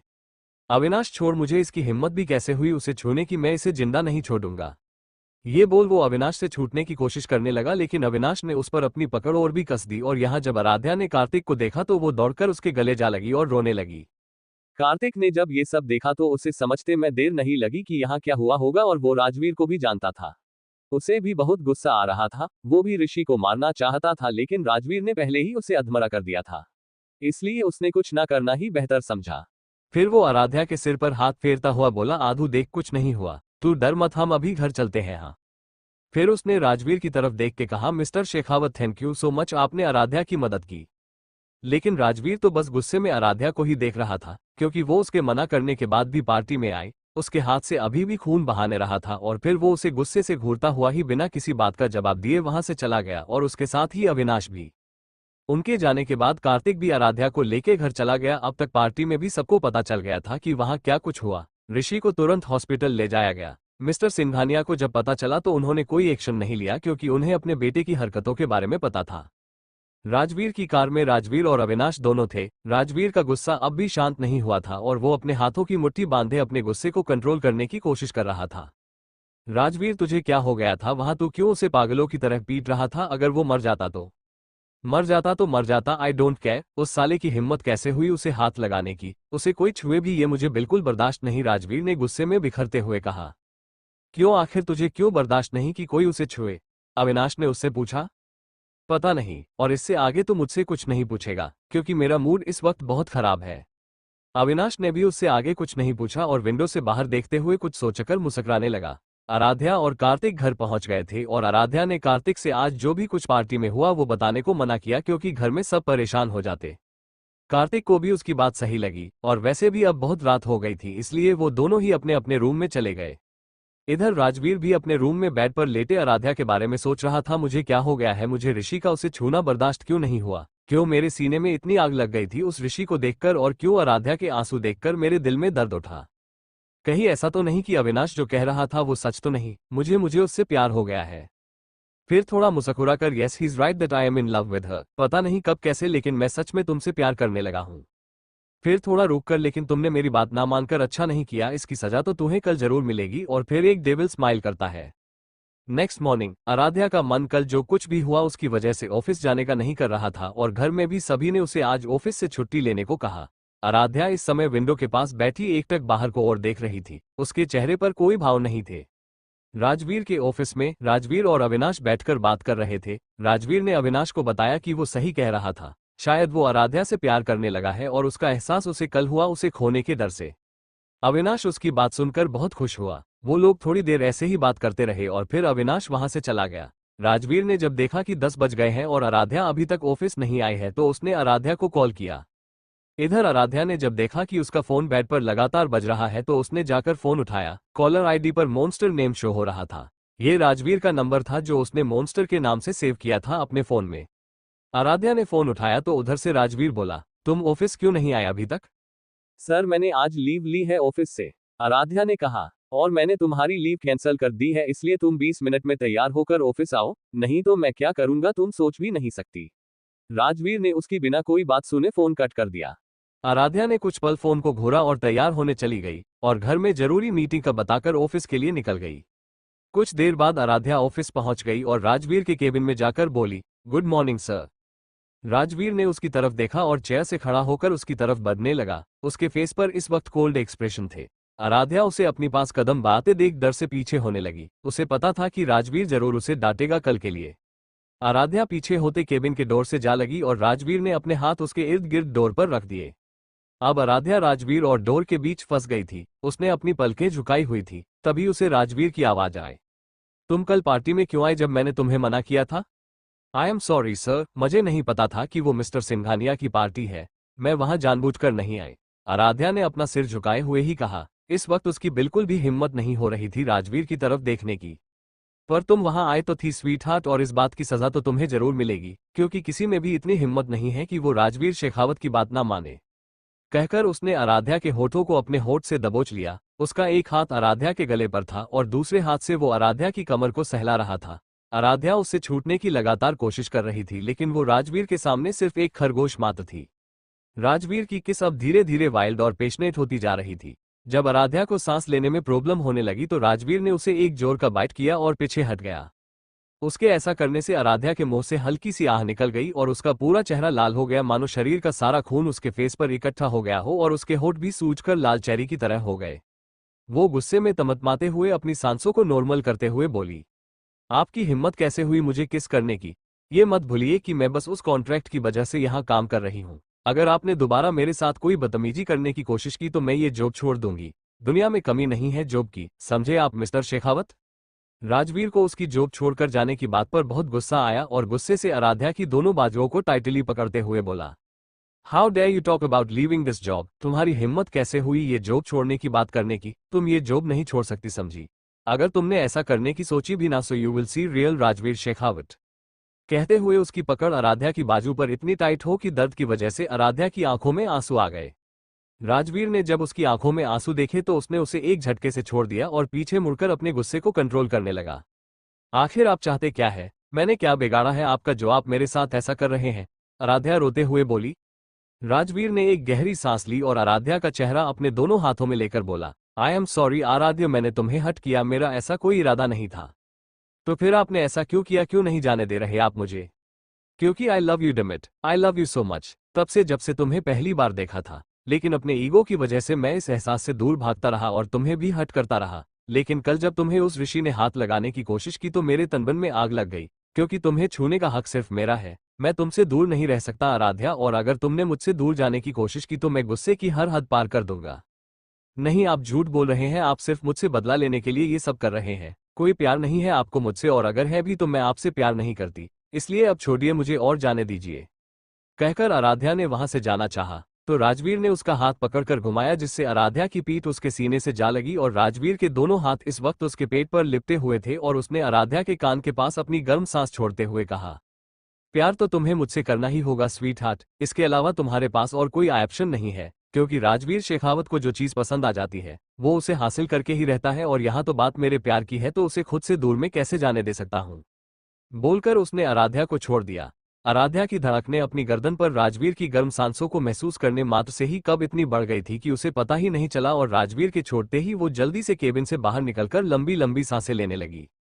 आराध्या को ये सब सुनकर जैसे शौक सा लग गया था, उसके गले से कोई शब्द ही नहीं फूट रहे थे। वो जल्दी से अपने केबिन में गई और चेयर पर बैठकर अपनी सांसों को कंट्रोल करते हुए अपना सिर पकड़कर खुद से बोली, ये सब क्या हो रहा है मेरे साथ? मैं एक मुसीबत से बचकर यहाँ आई थी और अब ये दूसरी मुसीबत मेरे सामने खड़ी हो गई है। समझ नहीं आ रहा मैं क्या करूँ। और ये राजवीर सर, इन्हें मुझसे प्यार कब हो गया? लेकिन मुझे किसी से प्यार नहीं करना, ये सारे मर्द एक जैसे होते हैं जिन्हें सिर्फ लड़कियों के जिस्म से मतलब होता है बस। फिर कुछ देर सोचते हुए मैं राजवीर सर से बात ही नहीं करूंगी, बस एक बार ये कॉन्ट्रैक्ट खत्म हो जाए फिर मैं शौर्य को लेकर यहाँ से चली जाऊंगी। कहकर वो अपने काम में बिजी हो गई रॉयल फूड रेस्टोरेंट। अविनाश यहाँ अपने क्लाइंट के साथ मीटिंग के लिए आया था और मीटिंग कर लेने के बाद वो अपनी कार की ओर जा रहा था, जो रेस्टोरेंट की पार्किंग में खड़ी थी। वो जैसे ही कार में बैठा तभी एक लड़की उसकी कार में आकर बैठी और उसे किस करने लगी। तभी वहां कुछ ब्लैक ड्रेस पहने कुछ हटे कट्टे बॉडीगार्ड आए और उस लड़की को ढूंढने लगे। तभी उनमें से एक की नजर अविनाश और उस लड़की पर गई जो एक दूसरे को किस करने में बिजी थे। उसे लड़की का चेहरा तो नहीं दिखा, लेकिन वो ये सब देखकर शर्मा गया, और जब उसे वो लड़की कहीं नहीं दिखी तो वो सभी बॉडीगार्ड को लेकर वहां से चला गया।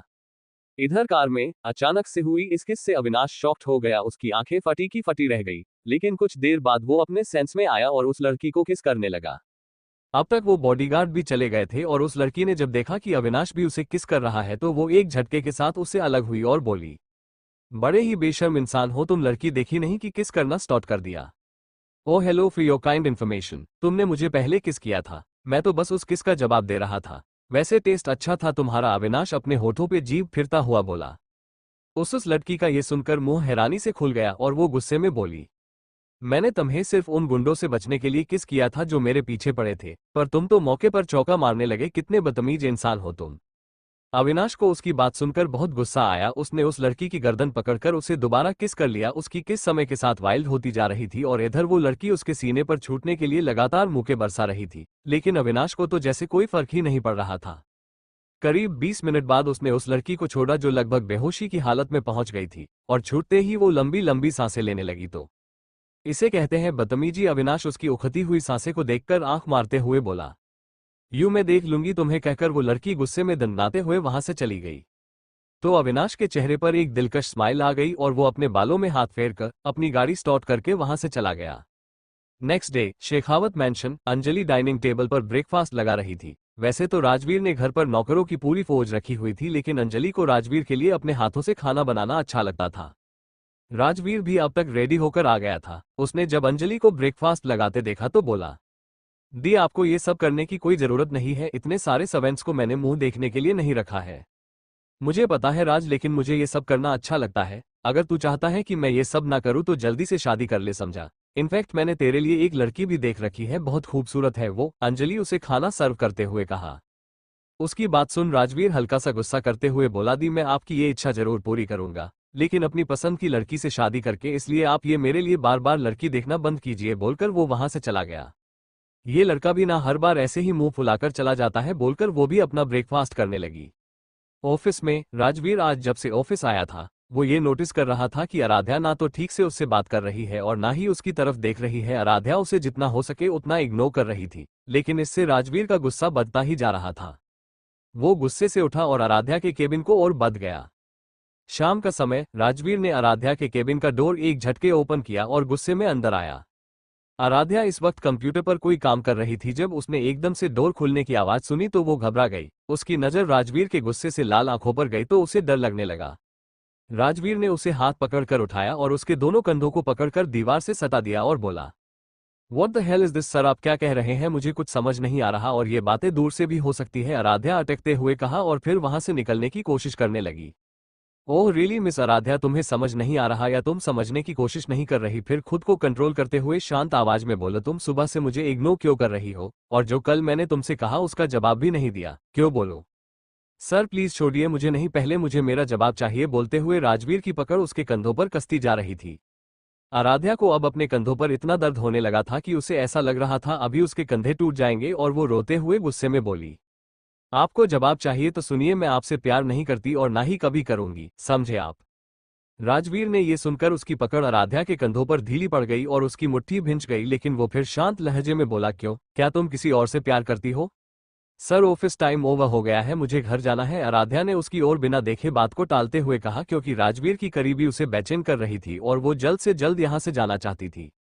राजवीर ने जब उसे इतनी बेरुखी से बात करते हुए देखा तो उसकी आंखों में आंसू आ गए और वो आराध्या के केबिन से निकलकर अपने केबिन में चला गया और गुस्से में केबिन का सारा सामान इधर उधर फेंकते हुए बोला, नहीं आराध्या, तुम्हें मुझसे प्यार करना ही होगा, चाहे मुझे तुम्हारे साथ जबरदस्ती ही क्यों ना करनी पड़े। तुम मेरा जुनून, पागलपन बनती जा रही हो और अगर तुमने मेरे अलावा किसी और को चुना तो मैं उसे जान से मार दूंगा, क्योंकि तुम पर सिर्फ मेरा हक है, सिर्फ मेरा। बोलकर वो वहां से चला गया। अगली सुबह आराध्या को आज हल्का फीवर था और उसे ट्रैफिक की वजह से ऑफिस आने में थोड़ा लेट हो गई थी। जब वो ऑफिस में आई तो उसे कुछ अजीब लगा, क्योंकि सब उसे ही देख रहे थे और ऑफिस में भी आज पिन ड्रॉप साइलेंस था और कोई भी किसी से बात नहीं कर रहा था। आराध्या ने जब वहां से जा रहे पियोन से पूछा कि आज कुछ हुआ है क्या, तो वो पियोन बोला, मैम आपको नहीं पता कि अभी थोड़ी देर पहले क्या हुआ? तो आराध्या ने नामे सिर हिलाया तो वो पियोन बोला, मैम अभी थोड़ी देर पहले सीईओ सर ऑफिस आए थे और वो बहुत गुस्से में थे, उन्होंने आते 5 लोगों को फायर कर दिया क्योंकि वो सिर्फ ऑफिस टाइम से 1 मिनट लेट थे और ये सब भी आपको इसलिए देख रहे हैं क्योंकि आप आधा घंटा लेट हैं। पता नहीं सर अब आपके साथ क्या करेंगे, कहकर वो पियोन जल्दी से वहां से चला गया। लेकिन जाते जाते आराध्या के दिल में डर पैदा कर गया, क्योंकि वो राजवीर का गुस्सा पार्टी वाली रात देख चुकी थी। आराध्या राजवीर के केबिन के बाहर पहुंची तो उसे अंदर से चिल्लाने की आवाज आ रही थी। वो हिम्मत करके अंदर गई तो अंदर का नजारा देखकर स्तब्ध रह गई। राजवीर अपनी चेयर पर पैर चाये बैठा था, उसके फेस पर खतरनाक एक्सप्रेशन थे और उसकी आंखें गुस्से में लाल थी और उसके आसपास फ्लो पर फाइलें इधर उधर बिखरी हुई थी और जब उसने आराध्या को रखा तो उसका गुस्सा और बढ़ गया। वहां 2 एम्प्लॉयज अपना सिर झुकाए खड़े थे। तभी वहां एक कठोर और गुस्से भरी आवाज आई, तुम लोगों को मैं सैलरी यहां बैठकर गोसिप करने के लिए नहीं देता हूं, मैं ये सारी फाइलें मुझे इवनिंग तक रेडी चाहिए, वो भी एकदम करेक्ट। अगर कुछ भी गलती हुई तो अपना रेजिग्नेशन लेटर तैयार रखना, नाउ गेट आउट, कहकर उसने एक और फाइल उनके सामने फेंक दी। वो दोनों एम्प्लॉयज वहां से सारी फाइलें उठाकर चले गए। इधर आराध्या सब कुछ खड़े होकर देख रही थी। कहीं ना कहीं उसे अंदाजा हो गया था कि राजवीर सब पर इतना गुस्सा क्यों कर रहा था। वो एकटक राजवीर को देखने लगी तो राजवीर बोला, मिस आराध्या आपने इस ऑफिस को अपना घर समझ रखा है, जब मन किया ऑफिस आए और जब मन किया ऑफिस से जाए। आई एम सॉरी सर, वो मैं ट्रैफिक। आराध्या इससे आगे कुछ बोलती कि राजवीर बोला, मिस आराध्या मुझे आपके कोई एक्सक्यूज नहीं सुनने जाइए और मेरे लिए ब्लैक कॉफी जल कर आइए। ये सर कहकर वो कॉफी लेने पेंट्री में चली गई। तभी वहां एक लड़की आई, रेड कलर की शॉर्ट ड्रेस, फेस पर भर भर के मेकअप और हाई हील्स पहने। वो टक टक करती हुई सीधे राजवीर के केबिन में घुसकर स्माइल के साथ बोली, ही राजवीर डार्लिंग कैसे हो तुम? अब आप सोच रहे होंगे कि ये लड़की है कौन, तो मैं आपको बता दूं कि ये राजवीर के ही एक बिजनेस पार्टनर की बेटी है और इसका नाम शर्लिन अरोड़ा है। ये मुंबई की फेमस मॉडल है और इसे अपनी खूबसूरती पर बहुत ही घमंड है। शर्लिन राजवीर को बहुत पसंद करती है, लेकिन राजवीर इसको कोई घास नहीं डालता, पर ये फिर भी राजवीर से चिपकती रहती है और राजवीर को इसे मिस्टर अरोड़ा की वजह से बर्दाश्त करना पड़ता है। शर्लिन मैंने तुमसे कितनी बार कहा है कि मेरे केबिन में नोक करके आया करो। ओह डार्लिंग तुम इतना गुस्सा क्यों हो रहे हो? हम इतने दिनों बाद मिल रहे हैं और तुम हो कि गुस्सा कर रहे हो, दैट्स नॉट फेयर। आगे बका उसके गाल पर किस कर लेती है, लेकिन तभी गेट नोक करके कोई अंदर आता है। आराध्या कॉफी लेकर जब राजवीर के केबिन में आती है तो अंदर का नजारा देख हैरान हो जाती है। शर्लिन राजवीर के ऊपर झुकी हुई थी और राजवीर ने उसे कमर से पकड़ रखा था और सामने से देखकर ऐसा लग रहा था कि शर्लिन और राजवीर दोनों एक दूसरे को किस कर रहे हैं। दरअसल जब शर्लिन ने राजवीर के गाल पर किस किया तो राजवीर ने उसे धक्का दिया, लेकिन शर्लिन का पैर मुड़ गया और वो राजवीर के ऊपर ही गिर गई और राजवीर ने उससे बचने के चक्कर में उसकी कमर पर अपने हाथ रख दिए और आराध्या को ये गलतफहमी हो गई कि वो दोनों किस कर रहे हैं। आराध्या ने जब ये देखा तो उसने सॉरी कहा और वो जल्दी से पीछे मुड़कर खड़ी हो गई। पता नहीं क्यों पर उसे ये सब देखकर बहुत बुरा लग रहा था और साथ ही राजवीर पर गुस्सा भी आ रहा था। पर तभी उसे शर्लिन की आवाज आई। यू इडियट, तुम्हें पता नहीं है कि किसी के भी केबिन में आने से पहले नॉक करना चाहिए? पता नहीं तुम जैसे लोगों को जॉब पर कौन रख लेता है? शर्लिन ने चिल्लाकर कहा। I am sorry ma'am, but मैंने अंदर आने से पहले नॉक किया था और जब कोई जवाब नहीं मिला तो मैं अंदर आ गई। मुझे नहीं पता था कि यहाँ क्या हो रहा है, मैं तो बस यहाँ सर के लिए कॉफी लेकर आई थी। ये बात आराध्या ने राजवीर की तरफ देखकर कही। यू ब्लडी बहन जी, तुम्हें अपने सीनियर से बात करने की तमीज नहीं सिखाई? किसी ने नौकर हो नौकर की तरह रहो। शर्लिन ने उसका हाथ पकड़ के उसे जोर से घुमाते हुए बोला। शर्लिन के अचानक इस एक्शन से आराध्या संभल नहीं पाई और कॉफी उसके हाथ पर गिर गई। कॉफी अभी भी थोड़ी गर्म थी जिससे उसका हाथ जल गया और उसके मुंह से आह निकल गई। राजवीर जो इतनी देर से ये सब इसलिए सुन रहा था क्योंकि उसे आराध्या के चेहरे पर जलन साफ दिख रही थी, लेकिन उसे शर्लिन का आराध्या को इस तरह से चोट पहुंचाना उसे बिल्कुल बर्दाश्त नहीं हुआ और उसने गुस्से में अपनी मुट्ठी कस ली। लेकिन बाहर से वो शांत रहा और बोला, आराध्या तुम जाकर दूसरी कॉफी लेकर आओ और केबिन में तभी आना जब तुम्हें कोई जवाब मिले। आराध्या को जब लगा कि राजवीर भी उसे ही ब्लेम कर रहा है तो वो गुस्से में बिना एक मिनट रुके वहां से चली गई, जिसे देखकर शर्लिन के चेहरे पर मुस्कुराहट आ गई, पर जल्द ही वो मुस्कुराहट गायब भी हो गई। राजवीर अपनी चेयर से उठा और शर्लिन का वही हाथ जोर से मरोड़ने हुए उसकी पीठ से लगा दिया जिससे उसने आराध्या को चोट पहुंचाई थी और गुस्से में अपने दांत पीसते हुए बोला, हिम्मत कैसे हुई तुम्हारी उस पर चिल्लाने की और उसे चोट पहुंचाने की? आइंदा से उसके साथ ऐसा करने की कोशिश भी मत करना वरना तुम्हारा मैं वो हाल करूंगा कि तुम्हारी रूह तक कांप उठेगी। कहकर उसने झटके के साथ उसे छोड़ दिया और वो फ्लो पर जा गिरी और नीचे पड़े हुए ही गुस्से में राजवीर को देखकर बोली, राजवीर तुम एक दो कोड़ी की लड़की के लिए मेरी इंसल्ट कर रहे हो? आखिर लगती क्या है वो तुम्हारी? रिश्ता क्या है उसका तुम्हारे साथ? उसका रिश्ता वो है मेरे साथ जो रूह का जिस्म से होता है, जो दिल का धड़कन से होता है। प्यार करता हूं मैं उससे, जान है वो मेरी, और अगर मेरी जान पर कोई आंच भी आए ना तो मैं ये दुनिया जलाकर राख कर दूंगा, समझी? राजवीर का गुस्सा इस वक्त सातवें आसमान पर था। शर्लिन खड़ी हुई और राजवीर का चेहरा अपने दोनों हाथों में भरकर बोली, नहीं राजवीर, तुम किसी और से प्यार नहीं कर सकते। कह दो ना कि ये सब जो तुमने कहा वो झूठ है। तुम सिर्फ मुझसे प्यार करते हो, सिर्फ मुझसे। मैं सिर्फ आराध्या से प्यार करता हूं, समझी तुम? Now get out of here otherwise I will lose my control. कहकर उसने अपने फेस से उसका हाथ हटाया और अपनी चेयर पर जाकर बैठ गया। शर्लिन कुछ पल तक खड़ी उसे दिजकती रही और फिर केबिन से निकल गई। जब उसने आराध्या को कॉफी लेकर आते हुए देखा तो अपने मन मन बोली, तुमने मुझसे मेरा प्यार छीना है ना, तो अब तुम देखती जाओ मैं तुम्हारा वो हाल करूंगी कि राजवीर तो क्या कोई भी तुम्हें देखना तक पसंद नहीं करेगा। You just wait and watch. बोल वो वहां से चली गई। इधर आराध्या सभी बातों से बेखबर राजवीर के केबिन में चली गई। उसने राजवीर को कॉफी दी और जाने लगी तो राजवीर ने उसका हाथ पकड़ लिया। आराध्या ने पीछे मुड़कर देखा तो राजवीर उसके जले हुए हाथ पर ऑइंटमेंट लगा रहा था, तो आराध्या ने तुरंत अपना हाथ खींच लिया और नाराजगी से बोली, मैं अपने आप लगा लूंगी सर। लेकिन राजवीर ने दोबारा उसका हाथ पकड़ लिया और फिर से ऑइंटमेंट लगाने लगा और साथ में फूंक भी मार रहा था ताकि चोट ज्यादा न जले। तभी आराध्या ने फिर से अपना हाथ खींचना चाहा तो राजवीर की पकड़ उसके हाथ पर कस गई। ये देख आराध्या बोली, सर मैं ठीक हूं और आप मेरी झूठी फिक्र करना बंद कीजिए और छोड़िए मेरा हाथ। राजवीर को उसकी बातों में नाराजगी साफ साफ दिख रही थी, लेकिन वो फिर भी कुछ नहीं बोला और अपना काम करता रहा। ऑइंटमेंट लगाने के बाद राजवीर अपने फाइलें पढ़ने लगा। आराध्या को लगा कि राजवीर कुछ बोलेगा, लेकिन वो तो आराम से बैठकर कॉफी पीते हुए अपनी फाइलें पढ़ रहा है। ये देख आराध्या ने अपना मुंह बनाया और पैर पटकते हुए अपने केबिन में चली गई और राजवीर आराध्या के जाते सीधा बैठ गया और खुद से बोला, तुम्हें नहीं पता स्वीट हार्ट की तुम्हारी चोट देखकर कितना तड़पा है ये दिल। तुम्हें अपने सीने से लगाने के लिए तड़प रहा था मैं। जिसे तुम झूठी फिक्र कह रही हो वो बेइंतहा प्यार है मेरा, लेकिन मुझे ये सब करना पड़ा क्योंकि तुमसे अपने प्यार का इजहार जो करवाना है। और फिर वो प्यार ही क्या जिसमें दर्द ना हो, तड़प ना हो। जो तड़प मैं महसूस कर रहा हूँ वो तड़प तुम्हें भी महसूस करवाना चाहता हूँ मैं, इसलिए इतनी बेरुखी दिखा रहा हूँ। आराध्या अपने केबिन में आए और अपना पर्स जोर से टेबल पर पटक चेयरमैन पर बैठ गई और बड़बड़ाते हुए बोली, पता नहीं समझते क्या है वो खुद को। कल तक तो मुझसे प्यार होने का दावा कर रहे थे और आज उस चुड़ैल के साथ केबिन में, और जब वो मेरी इंसल्ट कर रही थी तो बस चुपचाप बैठकर तमाशा देख रहे थे और बाद में ब्लेम भी मुझे ही किया। सच में एक नंबर के मॉन्स्टर है। फिर अपना सिर पकड़कर मैं उनके बारे में सोच ही क्यों रही हूँ? करने दो उन्हें जो करना है, मुझे कोई फर्क नहीं पड़ता। लेकिन वो लड़की थी कौन, कपड़ों से तो कोई रईसजादी लग रही थी। खैर मुझे क्या होगी कोई, मुझे तो बस अपने काम से मतलब है। आराध्या को अब भी हल्का हल्का फीवर था, पर वो इसे इग्नोर कर कंप्यूटर पर काम करने लगी। इधर राजवीर अपने लैपटॉप पर आराध्या की हर एक बात सुन रहा था और उसके फेस पर स्माइल आ गई। दरअसल राजवीर ने आराध्या के केबिन में हिडन कैमरा लगवाया था जिसकी मदद से वो इस वक्त उसे देख रहा था। दोपहर के 2 बजे कार्तिक एक मीटिंग के सिलसिले में अपनी कार से जा रहा था कि थोड़ी दूर जाने पर उसे रास्ते में एक लड़की अपनी कार के साथ खड़ी दिखी। जब उसने पास जाकर देखा तो ये और कोई नहीं बल्कि अंजलि थी, जिसकी गाड़ी बीच रास्ते में खराब हो गई थी। कार्तिक ने उसके पास कार रोकी और विंडो डाउन करके अंजलि से पूछा, अंजलि जी क्या हुआ, आप ऐसे यहाँ क्यों खड़ी है? अंजलि ने जब देखा कि कार में बैठा शख्स कार्तिक है तो वो तुरंत बोली, वो मेरी कार खराब हो गई है तो क्या आप मुझे मेरे घर तक लिफ्ट दे सकते हैं प्लीज? अरे आपको जाइए ना, मैं आपको छोड़ देता हूँ आपके घर, कहकर कार्तिक ने कार डोर ओपन कर दिया। अंजलि ने अपना सारा सामान लिया और कार्तिक की कार में बैठ गई। कार्तिक ने कार स्टार्ट करते हुए पूछा, वैसे आप इस टाइम यहाँ? वो मैं शॉपिंग करके आ रही थी और रास्ते में पता नहीं गाड़ी कैसे खराब हो गई और यहाँ नेटवर्क की भी प्रॉब्लम है जिस वजह से किसी को कॉल भी नहीं लग पा रही, अंजलि ने कहा। वैसे आप रहती कहाँ हैं, आई मीन आपका घर कहाँ है? शेखावत मेंशन में, अंजलि ने बेफिक्र होकर कहा। तो कार्तिक ने एकदम से गाड़ी के ब्रेक लगा दिए और चौंक कर बोला, कहीं आप राजवीर शेखावत की बहन अंजलि शेखावत तो नहीं? हाँ मैं वही हूँ, लेकिन आप ऐसे क्यों पूछ रहे हैं? नहीं कुछ नहीं, बस ऐसे ही, कहकर उसने गाड़ी फिर से स्टार्ट करके आगे बढ़ा दी। फिर दोनों के बीच शांति पसर गई। अंजलि विंडो से बाहर देख रही थी तो वही कार्तिक कार ड्राइव करते हुए उसे चोर नजरों से देख रहा था।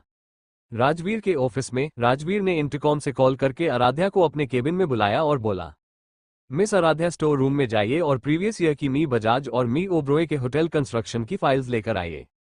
यस सर, आराध्या ने कहा और फाइल्स लेने चली गई। आराध्या जब स्टोर रूम में पहुंची तो वहां काफी अंधेरा था। उसने लाइट्स ऑन की तो उसके सामने बड़े बड़े शेल्फ में फाइल्स का भंडार लगा हुआ था और वो खुद से बोली, इतनी सारी फाइलों में मैं मी बजाज और मी ओबरॉय की फाइल कैसे ढूंढूं? मुझे तो पता भी नहीं कि कौन सी फाइल कहाँ रखी है, लेकिन ढूंढनी तो तुझे पड़ेगी आराध्या, नहीं तो वो मॉन्स्टर बहुत गुस्सा करेगा, कहकर वो वहां फाइलें ढूंढने लगी। कुछ देर बाद उसे मी ओबराय की फाइल तो मिल गई, लेकिन जब वो दूसरी फाइल के लिए स्टूल पर चढ़ी तो उसे एकदम से चक्कर आ गए और उसका पैर फिसल गया। और इधर कार्तिक की कार अंजलि के घर के सामने रुकी। अंजलि उतरी और कार्तिक से बोली, थैंक यू कार्तिक जी, आप प्लीज अंदर आइए ना। आई एम सॉरी अंजलि जी, मेरी इस वक्त बहुत इंपॉर्टेंट मीटिंग है तो मुझे जाना होगा, कार्तिक ने कहा। तो अंजलि थोड़ा उदास हो गई और बोली, ओह ओके कोई बात नहीं, आप जाइए। अंजलि का यूं उदास होना कार्तिक को अच्छा नहीं लगा और वो बोला, वैसे आप अगर चाहें तो हम कल बाहर एक साथ कॉफी जरूर पी सकते हैं। कार्तिक के कहने पर अंजलि का उदास चेहरा खिल उठा और वो खुश होते हुए बोली, ठीक है तो जगह मैं डिसाइड करूंगी और आपको कॉल करके बता दूंगी, आप अपना नंबर दे दीजिए। फिर दोनों ने नंबर एक्सचेंज किए और कार्तिक वहां से चला गया। राजवीर के ऑफिस में करीब 2 घंटे हो गए थे, लेकिन आराध्या अभी तक फाइल लेकर नहीं आई थी। राजवीर को अब थोड़ी घबराहट होने लगी थी। उसने जल्दी से अपना लैपटॉप खोला और आराध्या के केबिन की फुटेज देखने लगा, पर आराध्या वहां नहीं थी। इसका मतलब आराध्या अब भी स्टोर रूम में ही है, लेकिन ये अभी तक आई क्यों नहीं? मुझे जाकर देखना होगा, वो खुद से बोला और केबिन से बाहर निकल गया। राजवीर को स्टोर रूम की तरफ जाते देख सभी एम्प्लॉयज हैरान थे, क्योंकि राजवीर कभी भी स्टोर रूम में नहीं जाता था। उसे जो भी फाइल चाहिए होती थी वो स्टाफ से बोल अपने केबिन में मंगा लेता था। इधर राजवीर ने स्टोर रूम का डोर ओपन किया तो उसके पैरों तले जमीन खिसक गई। राजवीर भागकर स्टोर रूम के अंदर गया जहां आराध्या बेहोश पड़ी थी। राजवीर ने उसे अपनी बाहों में लिया और उसके गाल थपथपाते हुए बोला, hey sweetheart open your eyes, please wake up, क्या हुआ है तुम्हें, प्लीज उठो ना। बोलते हुए उसकी आंख से आंसू की एक बूंद उसके गाल पर लुढ़क आई। तभी उसकी नजर आराध्या के माथे पर लगी चोट पर गई जहां से खून निकल रहा था। उसने उसके माथे पर हाथ रखा तो देखा कि आराध्या को बहुत तेज बुखार था। राजवीर ने जल्दी से उसे अपनी गोद में उठाया और उसे अपने केबिन में ले गया और जाते जाते अपने असिस्टेंट यश से बोला, I want a lady doctor in my cabin in 10 minutes fast. उसकी बात सुन यश ने सर कहा और डॉक्टर को कॉल कर दी। सभी एम्प्लॉयज आंखें फाड़ फाड़ कर उसे देख रहे थे।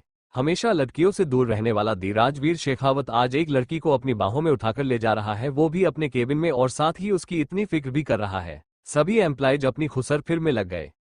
राजवीर आराध्या को केबिन में ही बने रूम में ले गया और उसे बेड पर लेटा दिया और उसका हाथ पकड़ उसके पास बैठ गया। इस समय उसके चेहरे पर परेशानी साफ झलक रही थी। 10 मिनट बाद यश के साथ वहां एक लेडी डॉक्टर आई तो राजवीर ने अपनी कड़क आवाज में कहा, चेक हर। लेकिन सर आप बाहर तो जाइए, उस डॉक्टर ने डरते हुए कहा। जो भी करना है मेरे सामने करो समझी, मैं यहां से कहीं नहीं जाऊंगा, राजवीर ने अपनी गुस्से भरी आंखें से उसे घूरते हुए कहा। अब डॉक्टर के पास कोई और रास्ता नहीं था तो वो आराध्या को चेक करने लगी और उसकी ड्रेसिंग करके उसे एक इंजेक्शन लगा दिया और फिर राजवीर से बोली, सर घबराने की कोई बात नहीं है, इन्हें बस वायरल फीवर हुआ है और चोट भी माइनर है। मैंने इन्हें इंजेक्शन दे दिया है, थोड़ी देर बाद इन्हें होश आ जाएगा और ये कुछ दवाइयां हैं, कुछ खाना खिलाकर आप इन्हें दे देना, उस डॉक्टर ने एक सांस में बोला। राजवीर ने उसकी बात सुनकर यश को इशारा किया तो यश डॉक्टर को अपने साथ बाहर ले गया। राजवीर आराध्या के पास बैठे उसके सिर को प्यार से सहला रहा था और ऐसे ही कुछ देर बाद उसकी भी आंख लग गई। शाम के 5 बजे आराध्या को होश आ गया था और उसने अपनी आंखें इधर उधर घुमाया तो उसकी नजर राजवीर पर पड़ी, जो उसके पास उसका हाथ पकड़े हुए सो रहा था। ये देख आराध्या ने उससे अपना हाथ छुड़ाया और उठने की कोशिश करने लगी। राजवीर को जब अपने पास कुछ हलचल महसूस हुई तो उसकी भी आंख खुल गई और उसने उठकर सबसे पहले आराध्या का फीवर चेक किया, जो नॉर्मल था, जिससे उसकी जान में जान आई और वो बोला, तुम ठीक तो हो ना? तुम बेहोश कैसे हुई और तुम्हें ये चोट कैसे लगी? राजवीर ने उस पर एक के बाद एक सवालों की झड़ी लगा दी। आराध्या उसकी बात सुन सोचने लगी कि उसके साथ स्टोर रूम में क्या हुआ था। फ्लैशबैक। आराध्या जब फाइल लेने के लिए स्टूल पर चढ़ी तो उसे अचानक से चक्कर आ गया और उसका पैर फिसल गया, जिसकी वजह से वो नीचे गिर गई और उसका सिर वहां रखी छोटी सी टेबल से टकरा गया और वो बेहोश हो गई। Flashback and. राजवीर ने जब उसे कहीं गुम देखा तो दोबारा उसे आवाज दी। आराध्या अपने सेंस में आई और बोली, कुछ नहीं सर, वो मेरा पैर फिसल गया था, अब मैं बिल्कुल ठीक हूँ। कहकर वो जैसे ही बेड से उठी उसे दोबारा चक्कर आ गया, तो राजवीर ने उसे जल्दी से संभालकर बेड पर बैठा दिया और उसे डांटते हुए बोला, क्या जरूरत है तुम्हें बेड से उठने की? तुम अभी भी वीक हो, पहले कुछ खाकर अपनी मेडिसिन लो समझी, वरना बेड से उठने भी नहीं दूंगा। कहकर उसने यश को कॉल किया और कुछ हेल्दी सा खाना मंगवाया। आराध्या जैसे ही कुछ बोलने को हुई, राजवीर ने उसे चुप करा दिया। थोड़ी देर बाद यश रूम में हेल्दी वेजिटेबल सूप देकर चला गया। आराध्या ने सूप देखकर अपना मुंह बना लिया, तो राजवीर ने उसे गुस्से में घूरा। आराध्या ने अब ना चाहते हुए भी वो सूप पिया और दवाई भी ले ली। तभी राजवीर बोला, ऑफिस टाइम ओवर हो गया है, चलो मैं तुम्हें तुम्हारे घर छोड़ देता। थैंक यू सर, बट मैं अपने आप चली जाऊंगी, मैंने तुमसे पूछा नहीं है, दिस इज माई ऑर्डर। कहकर उसने आराध्या को अपनी गोद में उठा लिया। आराध्या ने उससे अपने आप को छुड़ाते हुए कहा, सर ये आप क्या कर रहे हैं, नीचे उतारिए मुझे। राजवीर ने उसकी बात नहीं सुनी। आराध्या भी अब उससे बोलते बोलते थक गई थी, इसलिए उसने खुद को उसकी बाहों में ढीला छोड़ दिया, तो राजवीर के फेस पर स्माइल आ गई और वो उसे लेकर पार्किंग की ओर बढ़ गया। राजवीर ने आराध्या को आगे पैसेंजर सीट पर बैठाया और खुद जाकर ड्राइविंग सीट बैठ गया और कार स्टार्ट कर सड़कों पर दौड़ा दी। आराध्या राजवीर को देखकर, सर मैं कैब से चली जाऊंगी, आप प्लीज गाड़ी रोकिए, आपको परेशान होने की कोई जरूरत नहीं है। आराध्या बार बार चिल्लाती रही, लेकिन राजवीर ने ना उसकी तरफ देखा और ना ही उसकी कोई बात सुनी और ड्राइविंग करता रहा। तो फ्रस्ट्रेटेड होकर आराध्या ने अपना सिर विंडो की तरफ किया और बाहर देखने लगी, तो राजवीर के चेहरे पर एक दिलकश स्माइल आ गई, लेकिन उतनी ही जल्दी उसने अपनी स्माइल छुपा ली। करीब 1 घंटे बाद राजवीर ने आराध्या के घर के बाहर अपनी कार रोकी। आराध्या कार से बाहर आई और राजवीर को थैंक यू बोला, पर राजवीर ने अब भी उसकी तरफ नहीं देखा और अपनी कार लेकर वहां से चला गया। आराध्या कुछ पल खड़ी गुस्से में उसे घूरती रही और फिर खुद से बातें करती हुई अंदर घर में जाने लगी। समझते क्या है, खुद को एक थैंक यू का जवाब तक नहीं दिया गया, मॉन्स्टर कहीं के। शौर्य आराध्या को देखकर जल्दी से उसके पास आके बोलता है, दी आप आ गई, मुझे आपको कुछ बताना है, आप जल्दी से चेंज करके आइए ना। आराध्या ने जब उसे इतना खुश देखा तो वो बोली, क्या हुआ शौर्य, आज तुम बहुत ही खुश लग रहे हो, आखिर बात क्या है? दी पहले आप जाइए ना, फ्रेश होकर आइए, फिर मैं आपको बताऊंगा। तभी जानकी जी बोली, आराध्या बेटा, इसने हमें भी अभी तक कुछ नहीं बताया, कहता है जब आराध्या दी आएंगी तभी सबको बताऊंगा, तुम जाओ और चेंज करके आओ, तब तक मैं डिनर भी लगा देती हूँ।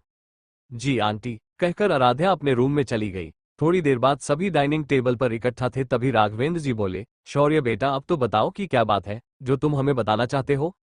हाँ शौर्य बताओ क्या बात है, आराध्या ने कहा। वो मैंने आप सबको बताया था ना कि मेरे स्कूल में कुछ दिनों पहले एक स्विमिंग कंपटीशन हुआ था जिसमें मैंने पार्टिसिपेट किया था और मैं फर्स्ट आया था। हाँ तो आराध्या ने कहा, तो दी आज स्कूल में अनाउंसमेंट हुई थी कि स्टेट लेवल पर फिर से स्विमिंग कंपटीशन होने वाला है 1 महीने बाद, और मुझे मेरी मैम ने कहा कि मुझे उसमें पार्टिसिपेट करना चाहिए। हाँ तो तूने अपना नाम लिखवाया या नहीं, कार्तिक ने कहा। शौर्य उदास होकर बोला, नहीं भैया अभी नहीं लिखवाया। लेकिन क्यों शौर्य, तुमने अपना नाम क्यों नहीं दिया कंपटीशन के लिए?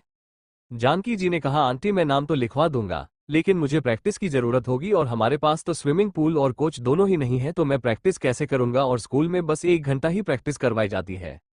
बस इतनी सी बात, तुम कल ही अपना नाम स्विमिंग कंपटीशन के लिए दे देना और तुम्हारे लिए बेस्ट कोच का इंतजाम मैं करूंगी, ठीक है? आराध्या ने प्यार से कहा। थैंक यू दी, आप वर्ल्ड की बेस्ट दी हो, कहकर शौर्य ने आराध्या के गाल पर किस किया और जल्दी से डिनर कर अपने रूम में चला गया। सभी उसकी बात सुन मुस्कुरा दिया। कुछ देर बाद सभी ने अपना डिनर किया और अपने अपने रूम में चले गए। आराध्या अपने रूम में जा ही रही थी कि कार्तिक ने उसे आवाज दी और बोला, आराध्या मैं एक बेस्ट स्विमिंग कोच को जानता हूं, अगर तुम कहो तो मैं उससे बात करूं। आराध्या ने हाँ में अपना सिर हिलाया। ठीक है, मैं कल ही उससे बात करता हूं। ये बोल कार्तिक अपने रूम में चला गया और आराध्या अपने रूम में। कार्तिक जब अपने रूम में पहुंचा तो उसके फोन पर एक मैसेज आया जिसे पका उसके फेस पर बड़ी सी स्माइल आ गई। ये अंजलि का मैसेज था जिसमें लिखा था कैलिफोर्निया कैफेटेरिया एट शार्प सुबह के 11 बजे। कार्तिक ने उसे ओके कहा और फोन साइड टेबल पर रख बेड पर लेट गया और इधर आराध्या के रूम में आराध्या को भी राजवीर का मैसेज आया था जिसमें लिखा था अपनी मेडिसिन टाइम पर ले लेना और कल ऑफिस जल्दी आने की कोई जरूरत नहीं है। आराध्या ने मैसेज पढ़ा और मुस्कुराने लगी। उसे आज जो कुछ भी ऑफिस में हुआ याद आने लगा कैसे राजवीर उसकी चिंता कर रहा था, उसकी परवाह कर रहा था और कैसे उसे हक से डांट रहा था, कैसे उसकी आंखों में आराध्या के लिए सिर्फ और सिर्फ प्यार दिखाई दे रहा था। ये सब सोचकर उसकी स्माइल और ज्यादा बड़ी हो गई। सभी को आज चैन की नींद आने वाली थी, लेकिन कोई था जिसकी नींद इस वक्त उड़ी हुई थी और वो शख्स किसी से फोन पर बात करते हुए बोला, पता करो कौन है, वो कहाँ से आए है और कहाँ रहती है। I want to know everything about her. तुम्हारे पास कल तक का समय है? ये बोल उस शख्स ने बिना कुछ सुने फोन कट कर दिया और अपने फेस पर डेविल स्माइल लेकर बोला, तुमने बहुत बड़ी गलती कर दी मेरे रास्ते में आकर, इसकी सजा तो तुम्हें जरूर मिलेगी, यू वेट एंड वॉच। सुबह का समय, राजवीर का ऑफिस। यश राजवीर के केबिन में आकर, सर आज 10 बजे मिस्टर सचिन भाटिया के साथ आपकी एक मीटिंग है। राजवीर अपना काम करते हुए, ओके हम 1 घंटे बाद जाएंगे और अभी लोनावला वाली कंस्ट्रक्शन साइट की फाइल लेकर आओ। यस सर कहकर यश वहां से चला जाता है कार्तिक का ऑफिस। कार्तिक किसी से फोन पर बात करते हुए बोला, यार अजय मुझे तेरी एक हेल्प चाहिए थी। हाँ बोल ना यार, क्या हेल्प चाहिए तुझे? फोन के दूसरी तरफ से आवाज आई, वो मेरा एक रिलेटिव है, आई मीन मेरे भाई जैसा है, उसे एक स्विमिंग कोच की नीड है, तो क्या तू उसे 1 मंथ के लिए स्विमिंग क्लास दे सकता है? कार्तिक ने कहा, यार ये कैसी बात कर रहा है, तुझे मुझसे पूछने की कोई जरूरत नहीं है, तेरे लिए तो मैं कुछ भी कर सकता हूँ, बट अभी एक प्रॉब्लम है, अजय ने उदास होते हुए कहा। कार्तिक ने कहा, कैसी प्रॉब्लम? कार्तिक यार मैं कल ही अपनी टीम के साथ आउट ऑफ कंट्री आया हूँ और 1 वीक बाद ही आ पाऊंगा, लेकिन तू टेंशन मत ले, मेरा एक दोस्त है वो भी बहुत अच्छा स्विमिंग कोच है, जब तक मैं नहीं आ जाता वो उसे स्विमिंग सिखा देगा। कार्तिक खुश होते हुए, ओके तो तू मुझे उसका एड्रेस सेंड कर दे। ठीक है मैं उससे बात करके तुझे उसका नंबर और एड्रेस सेंड कर देता हूं, अजय ने कहा और फोन कट कर दिया। थोड़ी देर बाद ही उसको फोन में एड्रेस का मैसेज आ गया। तभी वहां पियोन आता है, सर आपकी कॉफी हाँ टेबल पर रख दो और जाओ, कार्तिक ने एड्रेस पढ़ते हुए ही कहा, लेकिन तभी उसे कॉफी देखकर कुछ याद आता है और वो अपने सिर पर चपत लगाते हुए खुद से बोला, ओ माय गॉड मुझे तो आज 11 बजे अंजलि जी से मिलने जाना है, मैं भूल कैसे गया। फिर अपनी वॉयो में टाइम देखकर अभी टाइम है तो मैं जा सकता हूँ, लेकिन फिर कोच से मिलने कौन जाएगा? फिर कुछ सोचकर आराध्या को कह देता हूँ, वो उससे मिल लेगी, हाँ ये सही रहेगा। ये बोल वो आराध्या को कॉल करके कहता है, आराध्या मुझे एक जरूरी मीटिंग में जाना है, तो क्या तुम उस कोच से मिल सकती हो? हाँ भाई आप जाइए, मैं उनसे बात कर लूंगी। ठीक है तो मैं तुम्हें एड्रेस सेंड कर देता हूँ, कहकर वो उसे एड्रेस सेंड कर देता है। आराध्या जल्दी से तैयार होकर घर से निकल गई। कुछ टाइम बाद वो स्विमिंग एकेडमी पहुंच गई जिसका नाम था water town swim academy. Aaradhya अंदर गई और रिसेप्शन पर पूछा तो उसने आराध्या को ऑफिस में जाने को कहा। California cafeteria. कार्तिक कैफेटेरिया पहुंचा और जल्दी से अंदर गया। उसने चारों तरफ अपनी नजरें घुमाई तो उसे लेफ्ट साइड विंडो के पास बैठी हुई अंजलि दिखी जो उसका ही इंतजार कर रही थी। कार्तिक लंबे लंबे कदमों से चलकर उसके पास गया और बैठते हुए बोला, I am so sorry Anjali ji, वो एन वक्त पर मुझे कुछ काम आ गया था इसलिए मैं थोड़ा लेट हो गया। लेकिन अंजलि तो बस उसे निहारने में लगी थी, उसे तो जैसे उसकी कोई बात सुनाई ही नहीं दे रही थी। अंजलि ने उसे ऊपर से नीचे तक देखा और मन में बोली, हाय ब्लैक 3 पीस सूट में ये कितने हैंडसम लग रहा है और इनकी आंखें, इनमें तो डूब जाने को मन कर रहा है। वो अभी सोच ही रही थी कि कार्तिक ने उसके आगे चुटकी बजाई और बोला, अंजलि जी कहाँ खो गई आप? अंजलि एकदम से होश में आई और बोली, जी आपने कुछ कहा क्या? कार्तिक उसकी बात सुन मुस्कुराते हुए बोला, आई एम सॉरी अंजलि जी, मुझे आने में थोड़ा लेट हो गया। अंजलि मुस्कुराते हुए, कोई बात नहीं कार्तिक जी, आप ज्यादा लेट नहीं हुए हैं। वैसे एक बात कहूं, आज आप बहुत ही हैंडसम लग रहे। थैंक यू, वैसे आप भी बहुत ब्यूटीफुल लग रही है। अंजलि ने आज स्काई ब्लू कलर का अनारकली पहना था जिसके साथ रेड कलर का दुपट्टा कैरी किया हुआ था, खुले बाल, कानों में झुमके और लाइट मेकअप। फिर दोनों ने अपने लिए कॉफी ऑर्डर की और बातों में लग गए। Water town swim academy. Aaradhya office में अंदर गई और मुस्कुराते हुए बोली, hello sir, I am Aaradhya. Chair पर बैठे शख्स ने जब किसी लड़की की आवाज सुनी तो उसने अपनी नजरें ऊपर की और आराध्या को देखते ही वो उसकी खूबसूरती में खोसा गया और फिर बोला, oh yeah Aaradhya, Kartikeya sister right? Aaradhya ने कहा, yes sir, oh please sit, बताइए क्या मदद कर सकता हूं मैं आपकी? वो सर, मेरे भाई को स्विमिंग सीखनी थी, नेक्स्ट मंथ उसका स्टेट लेवल पर कंपटीशन है। वैसे तो वो बहुत अच्छा स्विमर है लेकिन उसे थोड़ी प्रैक्टिस और गाइडेंस की जरूरत है, तो क्या आप उसे गाइड कर सकते हैं? आराध्या ने कहा, जी बिल्कुल, आप कल ही उसे लेकर आ जाएं, सभी फॉर्मेलिटी भी कल ही पूरी हो जाएगी। कहते हुए भी उसकी नजरें आराध्या पर ही टिकी हुई थी और वो फिर बुलाए, लीजिए मेरा विजिटिंग कार्ड, आप एक बार मुझे आने से पहले कॉल कर दीजिएगा। उस शख्स ने कार्ड आगे बढ़ाते हुए कहा। आराध्या ने जब उससे कार्ड लेना चाहा तो उस शख्स ने आराध्या के हाथ को पकड़ लिया। तभी एक आदमी ने तेजी से आकर उसके मुंह पर मुक्का मार दिया। California cafeteria. कार्तिक जी आप बताइए ना, आपके घर में कौन कौन है? अंजलि ने कॉफी पीते हुए पूछा। मेरे परिवार में मम्मा और पापा है, लेकिन कोई और भी है जिसे मैं अपनी जान से ज्यादा चाहता हूँ। अंजलि उदास होकर अपने मन में कहती है, क्या इनकी लाइफ में पहले से ही कोई लड़की है जिसे ये प्यार करते हैं? अंजलि ने फिर कार्तिक से पूछा, अच्छा कौन है वो? वो जो उस दिन मंदिर में मेरे साथ थी। कहने को तो हमारा कोई खून का रिश्ता नहीं है, लेकिन मैं उसे अपनी बहन मानता हूँ। ये सुनकर अंजलि के दिल को बहुत सुकून मिला और वो बोली, लगता है बहुत प्यार करते हैं आप अपनी बहन से। हाँ, मैं अपनी जान से ज्यादा प्यार करता हूँ उससे। आपको पता है अंजलि जी, जब आराध्या 6 महीने की थी तो आंटी उसे हमारे घर लाई थी और मैंने पहली बार उसे गोद में लिया था तो वो बहुत खुश हुई थी और पूरे दिन वो मेरी ही गोद में रही। लेकिन जब वो गई तो मैं बहुत रोया था, जिसकी वजह से मुझे पूरी रात फीवर रहा था। फिर अगले दिन ही मैं मम्मा के साथ उससे मिलने गया था। अरे मैं तो आपको एक बात बताना ही भूल गया, आराध्या आपके भाई के ही ऑफिस में जॉब करती है। हम फिर तो मुझे उनसे मिलना ही होगा, अंजलि ने मुस्कुरा कर कहा। तभी कार्तिक के फोन पर कॉल आती है और वो कुछ बात कर फोन कट कर देता है और फिर अंजलि से कहता है, सॉरी अंजलि जी, मुझे इस वक्त एक जरूरी मीटिंग में जाना है। कोई बात नहीं कार्तिक जी, मैं भी अब घर जाती हूँ, काफी लेट हो गया है। फिर वो दोनों ही वहां से चले जाते हैं। Water town swim academy. जब आराध्या उस शख्स से बात कर रही थी तो एक जोड़ी आंखें उसे गुस्से में घूर रही थी, जो कोई और नहीं राजवीर ही था। और अंदर बैठा शख्स सचिन भाटिया था, जिसके साथ राजवीर की आज मीटिंग थी।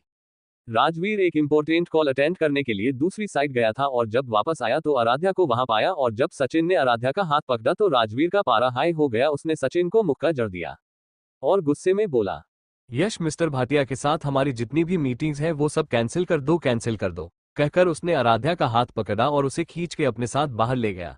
राजवीर ने आराध्या को गाड़ी में धकेला और खुद ड्राइविंग सीट पर बैठ गया। उसने ड्राइवर और यश को कैब से आने को बोल वहां से चला गया। राजवीर गुस्से में बहुत फास्ट ड्राइविंग कर रहा था। उसे आराध्या पर बहुत गुस्सा आ रहा था क्योंकि उसने आराध्या को घर पर आराम करने को कहा था, पर उसने उसकी बात नहीं मानी। आराध्या को उसके इतनी तेज गाड़ी चलाने से बहुत डर लग रहा था और वो घबराते हुए राजवीर से बोली, सर प्लीज गाड़ी इतनी तेज मत चलाइए, मुझे डर लग रहा है। Sir please stop the car. लेकिन राजवीर को तो अपने गुस्से के आगे के कुछ सुनाई ही नहीं दे रहा था और उसने अपनी गाड़ी की स्पीड और बढ़ा दी। आराध्या ने डर से अपनी आंखें मींच ली और अपने हाथ सीट बेल्ट पर कस दिए। उसका दिल इस वक्त बहुत तेजी से धड़क रहा था।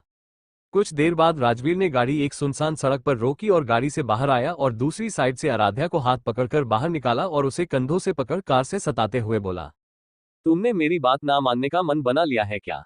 जब मैंने तुमसे आराम करने को कहा था तो तुम वहां क्या करने आई थी? जवाब दो मुझे। कहते हुए राजवीर आराध्या के साइड विंडो पर गुस्से में जोर से हाथ मारता है, जिससे उसके हाथ में खून निकलने लगता है। आराध्या उसके ऐसे बिहेवियर से बहुत डर जाती है और उसकी आंखों से आंसू बहने लगते हैं। उसके मुंह से आवाज ही नहीं निकल रही थी। फिर वो थोड़ी हिम्मत जुटाते हुए बोली, वो मैं वहां शौर्य के लिए आई थी। फिर वो उससे सारी बात बता देती है, जिसे सुनकर राजवीर थोड़ा शांत होता है और आराध्या को कसकर अपने सीने से लगा लेता है। आराध्या इस बार उससे दूर होने की कोशिश नहीं करती और चुपचाप खड़ी रहती है। इस समय उसे पता नहीं क्यों राजवीर की बाहों में एक सुकून सा महसूस हो रहा था, पर तभी उसे अपनी कमर पर कुछ गीला महसूस होता है तो वो राजवीर से झटके से दूर होती है और उसके हाथ की तरफ देखकर बोली, सर आपके हाथ से बहुत खून बह रहा है, आप चलिए मेरे साथ। कहकर वो उसे जल्दी से कार में बैठाती है और फर्स्ट एड किट ढूंढकर उसकी ड्रेसिंग करने लगती है। राजवीर आज पहली बार उसके चेहरे पर अपने लिए फिक्र देख रहा था और वो मन ही मन बहुत खुश हुआ। आराध्या बड़े ध्यान से उसकी ड्रेसिंग कर रही थी, बिल्कुल किसी प्रोफेशनल की तरह। राजवीर पहले तो उसे इस तरह ड्रेसिंग करते देख हैरान हुआ, लेकिन उसने ज्यादा ध्यान नहीं दिया और बोला, स्वीट हार्ट इतनी फिक्र कर रही हो मेरी, कहीं मुझसे प्यार तो नहीं हो गया? ये सुनते ही आराध्या के ड्रेसिंग करते हुए हाथ अचानक से रुक गए। आराध्या ने कहा, ऐसी कोई बात नहीं है, मैं ये बस इंसानियत के नाते कर रही हूँ, इसलिए कोई गलतफहमी मत पालिए और अगर आपकी जगह कोई और होता तब भी मैं यही करती। कहते हुए वो फिर से राजवीर की ड्रेसिंग करने लगी। पर राजवीर की गुस्से में लाल हो गई जब आराध्या ने कहा कि उसकी जगह कोई और होता तब भी वो यही करती। मतलब ये लड़की किसी और को छूती, उसकी फिक्र करती। इसकी हिम्मत कैसे हुई ये बोलने की? राजवीर ने एक झटके में आराध्या को खींचकर अपनी गोद में बैठाया और उसको गर्दन से पकड़कर उसे फोर्सफुली किस करने लगा। उसका एक हाथ आराध्या के सिर के पीछे था और दूसरा हाथ उसकी कमर पर था, जो धीरे धीरे ऊपर की ओर जा रहा था। आराध्या उससे छूटने के लिए उसके सीने पर मार रही थी, लेकिन राजवीर को इससे कोई फर्क नहीं पड़ रहा था। वो अपने होठों से आराध्या के मुंह को खोलने की कोशिश कर रहा था, लेकिन आराध्या ने अपने होठ कसकर बंद कर लिए तो राजवीर ने उसके होठों पर जोर का बाइट किया, जिससे आराध्या के मुंह से आह निकल गई और राजवीर ने मौका पाते ही उसके मुंह में अपनी टंग को इंटर कर दिया और उसे फ्रेंच किस करने लगा। आराध्या उसे मारते मारते अब थक चुकी थी, इसलिए उसने खुद को उसकी बाहों में ढीला छोड़ दिया। करीब 20 मिनट बाद राजवीर उससे दूर हुआ और उसके कान में बोला, अगली बार तुमने ये कहा कि तुम किसी और की भी इसी तरह फिक्र करोगी तो मुझसे बुरा कोई नहीं होगा, समझी? तुम सिर्फ मेरी हो और ये बात अपने दिमाग में अच्छी तरह बैठा लो। आराध्या जल्दी से उसकी गोद में से उतरी और अपनी सीट पर बैठते हुए गुस्से में बोली, मैं कोई आपकी प्रॉपर्टी नहीं हूं जो आप मुझे बार बार किस करते हैं। अब मैं आपके साथ एक पल नहीं रुकूंगी, आप बहुत बुरे हैं, बहुत बुरे। बोलते समय उसकी सांसें फूल रही थी और उसका पूरा फेस पसीने में तर हो गया था। वो कार में से निकलकर सड़क पर पैदल चलने लगी। राजवीर ने उसे आवाज दी लेकिन वो उसे इग्नोर कर आगे बढ़ती रही। राजवीर गुस्से में अपना हाथ जोर से स्टीयरिंग पर मारते हुए, शिट राजवीर तूने ये क्या किया, उसे और ज्यादा नाराज कर दिया। पर यह भी तो मेरा प्यार नहीं समझती है और अब गुस्सा होकर चली गई है और अब इसे मनाना पड़ेगा, कहकर वो गाड़ी से उतरा और आराध्या के पीछे जाने लगा। आराध्या, आराध्या मेरी बात तो सुनो, देखो तुम ऐसे नहीं जा सकती तो चुपचाप गाड़ी में आकर बैठो। लेकिन आराध्या ने उसकी बात नहीं सुनी और चलती रही। देखो मैं आखिरी बार कह रहा हूं कि गाड़ी में आकर बैठो, पर कोई फायदा नहीं था तो राजवीर ने एक झटके में उसे अपनी गोद में उठा लिया और कार की तरफ बढ़ने लगा। ये क्या बदतमीजी है, सर छोड़िए मुझे, मुझे आपके साथ नहीं जाना है, नीचे उतारिए मुझे। बोलते हुए वो उसके सीने पर जोर जोर से मारने लगी। लेकिन राजवीर को कोई फर्क नहीं पड़ा और उसने उसे कार में बैठाकर गेट लॉक कर दिया और खुद ड्राइविंग सीट पर आके बैठकर ड्राइविंग करने लगा। आराध्या लगातार चिल्ला रही थी और गेट खोलने की कोशिश कर रही थी लेकिन कोई फायदा नहीं था। तभी राजवीर बोला, I am sorry sweet heart, मैंने तुम पर गुस्सा किया, मैं ऐसा नहीं करना चाहता था लेकिन मुझसे अपना गुस्सा कंट्रोल नहीं हुआ। ये सुन आराध्या थोड़ा शांत हुई पर उसे अपनी बड़ी बड़ी आंखों से घूरने लगी। स्वीट हार्ट ऐसे मत देखो, कहीं मैंने अपना कंट्रोल खो दिया तो तुम्हें परेशानी हो जाएगी, कहकर राजवीर हंस दिया। आराध्या एक पल को उसकी हंसी में खो गई क्योंकि राजवीर हंसते हुए बहुत ही हैंडसम लग रहा था। ये मॉन्स्टर हंसते हुए कितना हैंडसम लग रहा है, लेकिन जब गुस्सा आता है तो किसी शैतान से कम नहीं लगता। आराध्या अपने मन में सोचते हुए अजीब अजीब मुंह बना रही थी, जिसे देख राजवीर बोला, स्वीट हार्ट ये ऐसी अजीब सी शक्ल बनाना बंद करो। आराध्या ने अपना फेस विंडो की तरफ किया और बाहर देखने लगी। तो राजवीर फिर से बोला, वैसे तुम टेंशन मत लो, तुम्हारे भाई के लिए मैं इंडिया का बेस्ट कोच हायर करूंगा। मुझे आपके एहसान की कोई जरूरत नहीं है, मैं अपने भाई के लिए कोच खुद ढूंढ सकती हूँ, मुझे आपकी कोई मदद नहीं चाहिए। आराध्या ने उसे बिना देखे ही कहा, मैंने तुमसे पूछा नहीं है, तुम्हें बताया है, और अगर तुम फिर से ऐसी किसी जगह गई तो मुझसे बुरा कोई नहीं होगा। मैं तुम्हें तुम्हारे घर छोड़ रहा हूँ, जाकर आराम करना। राजवीर कठोर एक्सप्रेशन के साथ बोला और आराध्या को उसके घर पर छोड़ ऑफिस के लिए निकल गया। कुछ देर बाद राजवीर ऑफिस पहुंच गया और उसने यश को कॉल करके कहा, यश आज ही मुंबई के सबसे बड़े और बेस्ट स्विमिंग क्लब को खरीद लो और कल आराध्या के भाई को स्विमिंग के लिए वहां लेकर जाओ। यस सर, यश ने कहा और फोन कट कर दिया और राजवीर फिर लैपटॉप पर अपना काम करने लगा। रात 10 बजे city night club Avinash club में बार के पास अपने दोस्तों के साथ बैठा ड्रिंक कर रहा था। उसके सभी दोस्त डांस फ्लोर पर जाकर डांस करने लगे लेकिन अविनाश वही बैठा ड्रिंक कर रहा था कि तभी वहां एक लड़की आई और बार टेंडर से बोली, 1 लार्ज प्लीज। बोलकर वो लड़की वही बैठ गई और नशे में झूमने लगी। उसने रेड कलर की स्ट्रिप वाली शॉर्ट बॉडीकॉन ड्रेस पहनी थी जो उसकी थाइस तक थी और उसकी नेक भी काफी डीप थी जिससे उसकी ब्रेस्ट भी थोड़ी थोड़ी रिवील हो रही थी। खुले बाल और थोड़े से मेकअप में वो बहुत ही हॉट लग रही थी। अविनाश ने जब किसी जानी पहचानी आवाज सुनी तो उसने पीछे मुड़कर देखा तो उसकी आंखें गुस्से में लाल हो गई और वो बोला, ये यहाँ क्या कर रही है, वो भी ऐसे कपड़े पहनकर। वो उसके पास आया और गुस्से में बोला, तुम इस वक्त यहाँ क्या कर रही हो और ये क्या पहन रखा है तुमने।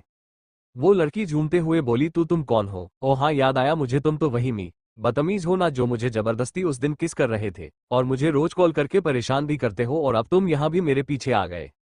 तभी वहां एक लड़का आता है और उस लड़की से बोलता है, ओ डार्लिंग तुम यहाँ क्या कर रही हो, मैं कब से तुम्हें ढूंढ रहा हूँ, तुम चलो मेरे साथ, मेरे दोस्त हमारा इंतजार कर रहे हैं। देखो हर्ष, मैं तुम्हारी कोई डार्लिंग वार्लिंग नहीं हूँ समझे, मेरा नाम माहिरा है और मैं तुम्हारे साथ कहीं नहीं आ रही क्योंकि अभी तो मुझे और पीना है।